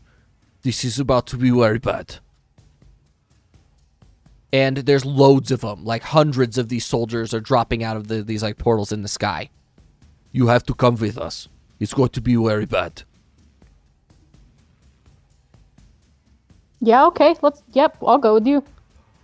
Is it apparent that these guys are with Nilhoon or? These are people you've never seen before. You've never seen these outfits. You've never heard their accent. You do not know where they're from. Give me insight check to Sure. know if it. Yeah. Me blindly think- going along with them. I'll say these are just Look at that. Yvonne's folk. They are very dedicated to try and get you safe. Like, they are worried for your current state of being and need you to get out. Rep is we- going to go with them. And Defender. like- Rep and Defender. There's no other like shit's falling apart right now. There's no other obvious place to go other than with these guys, right? That's exactly it. Yeah. And there's hundreds of these portals appearing everywhere along the city, just grabbing people and taking them. okay. I see, I assume I see Callum just bouncing around outside trying to look for Rain. Yeah, he's like looking around. He's like, "I couldn't fucking find her." So he literally leaps back to you like at a pace you've never seen before and leaps right into the pouch. Yep. Perfect. He's like, "Come with me." And another soldier comes to get, like, the one that was talking goes to Evie, one comes to get Loershik, one comes to get Technician, one grabs your Defender, another one grabs Vidar, and you guys sort of fall in that same sort of portal that Yvonne did, and you're falling in the sky directly above Nilhoon. Like, you could see the whole island from where you are, and they have you in like this sort of bear hug. And as you look down, all of their arms, they have all transformed into actual bears. And they're falling through the sky with you, but they seem extremely calm. And as you're looking down on Nilhoon, the entire island explodes. A wave of dark green tempered energy blows through the entire island and destroys it completely. The whole island fucking explodes. All of it. It's all gone. Did it destroy the temper?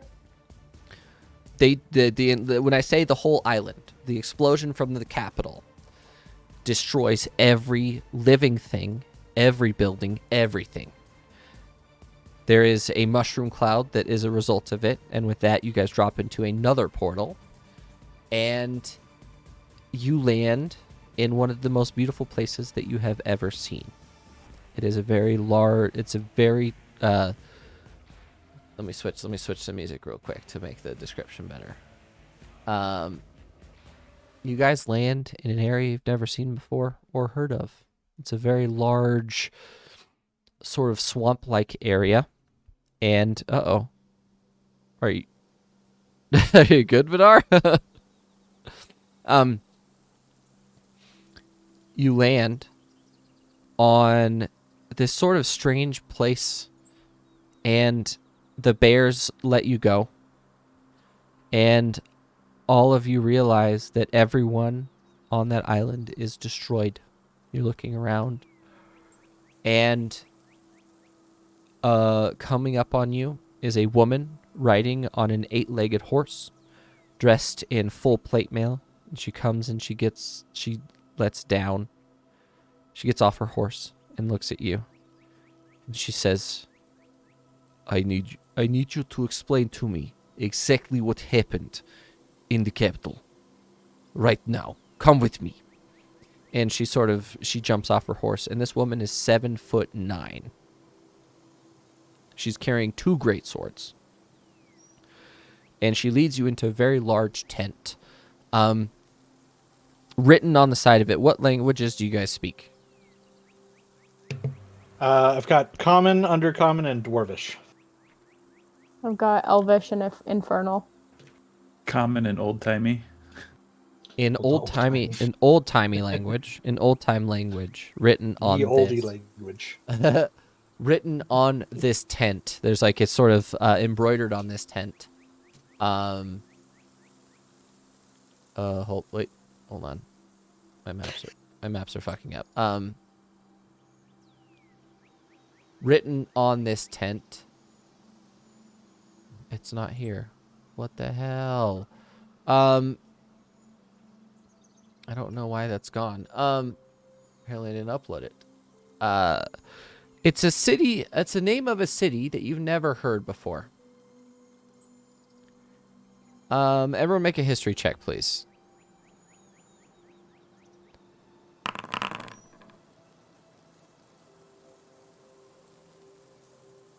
It's apparent that it's a city, though. It is. It's a tent city, but it's still a city. I mean, like the word that's written on the side. And it is the city of Noveshagut in the unknown warband territory to the northwest. You guys have teleported all the way across the plain into the unknown territory, the unknown regions of the warbands. You get into this huge tent, and they literally have...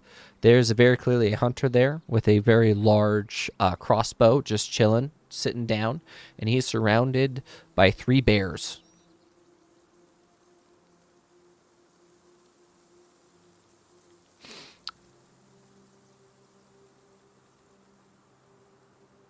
And he's just sort of looking at you, and you can't even see his face because most of it is covered in beard. And directly behind him, there's a pair of orcish men that are dressed in like the most scantily clad leather straps and loincloths. They're just chilling with these great axes, just looking at you. You get inside, and this gigantic woman looks down at you and says, what exactly happened just now at the capital of Nilhoon. What was that?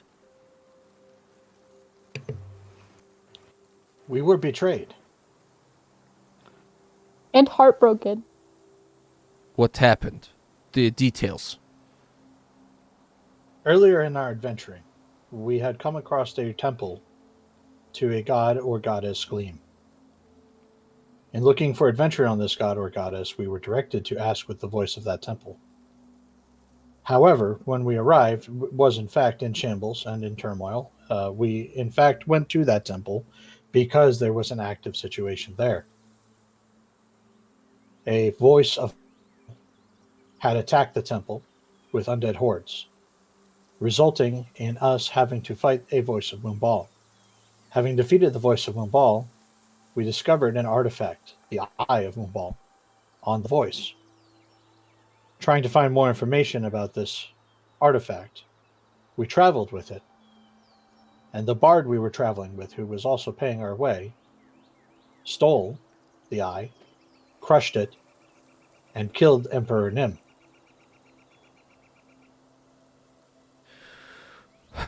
We thought something might be happening, but we did not know. But it's okay.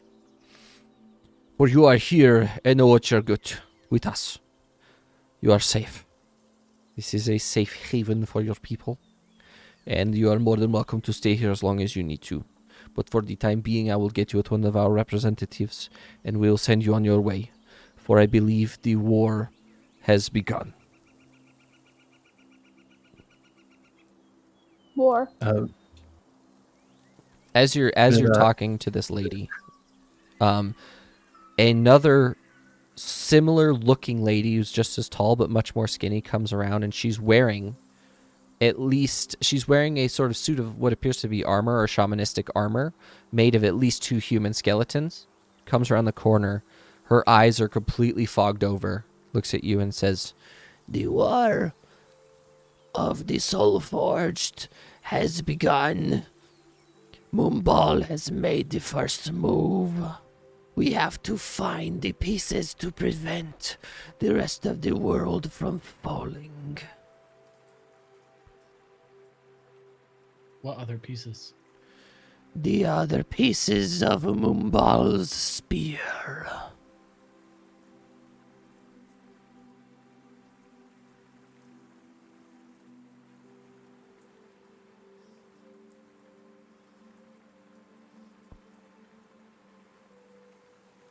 and I mean, she looks to be in a trance or like a divination spell. There's something going on with her that is just so far and above your current comprehension of magic that you do not know what she's doing.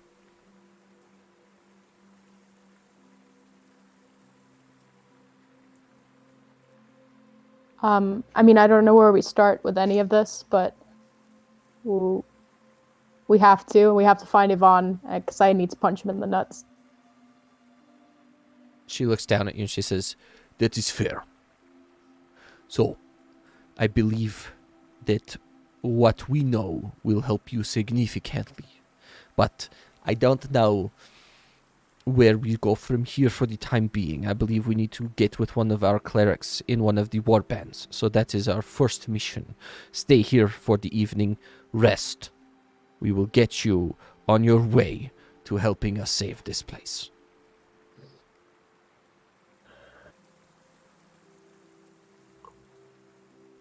Is that fair? Yeah, I mean, a rest couldn't hurt after this day.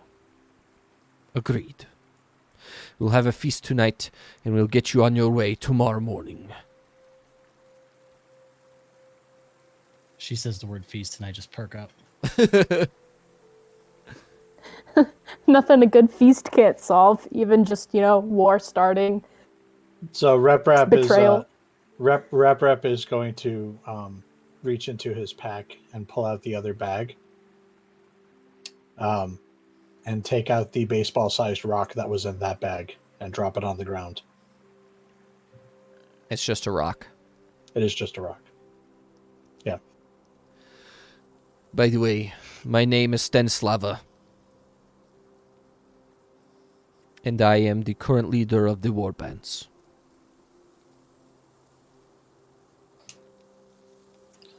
I hand her one of my cards. That's just my Hello. typical reaction.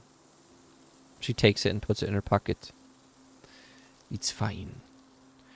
All of you rest, and we will talk to you tomorrow. And with that, we will end today's episode of Soulforged. Unless anyone else has anything to say. I just wanted to put a hand on Rep Rap and say it's not your fault, buddy. We tried. I hope everyone has a great week. Good luck processing all that just happened. Everyone have a great week. I don't know if we're having any other streams because of DPC for my other ones. But everyone have a great week. Stay safe. And we will see you to next week. Same time, same place. Be there. Be square. Bye.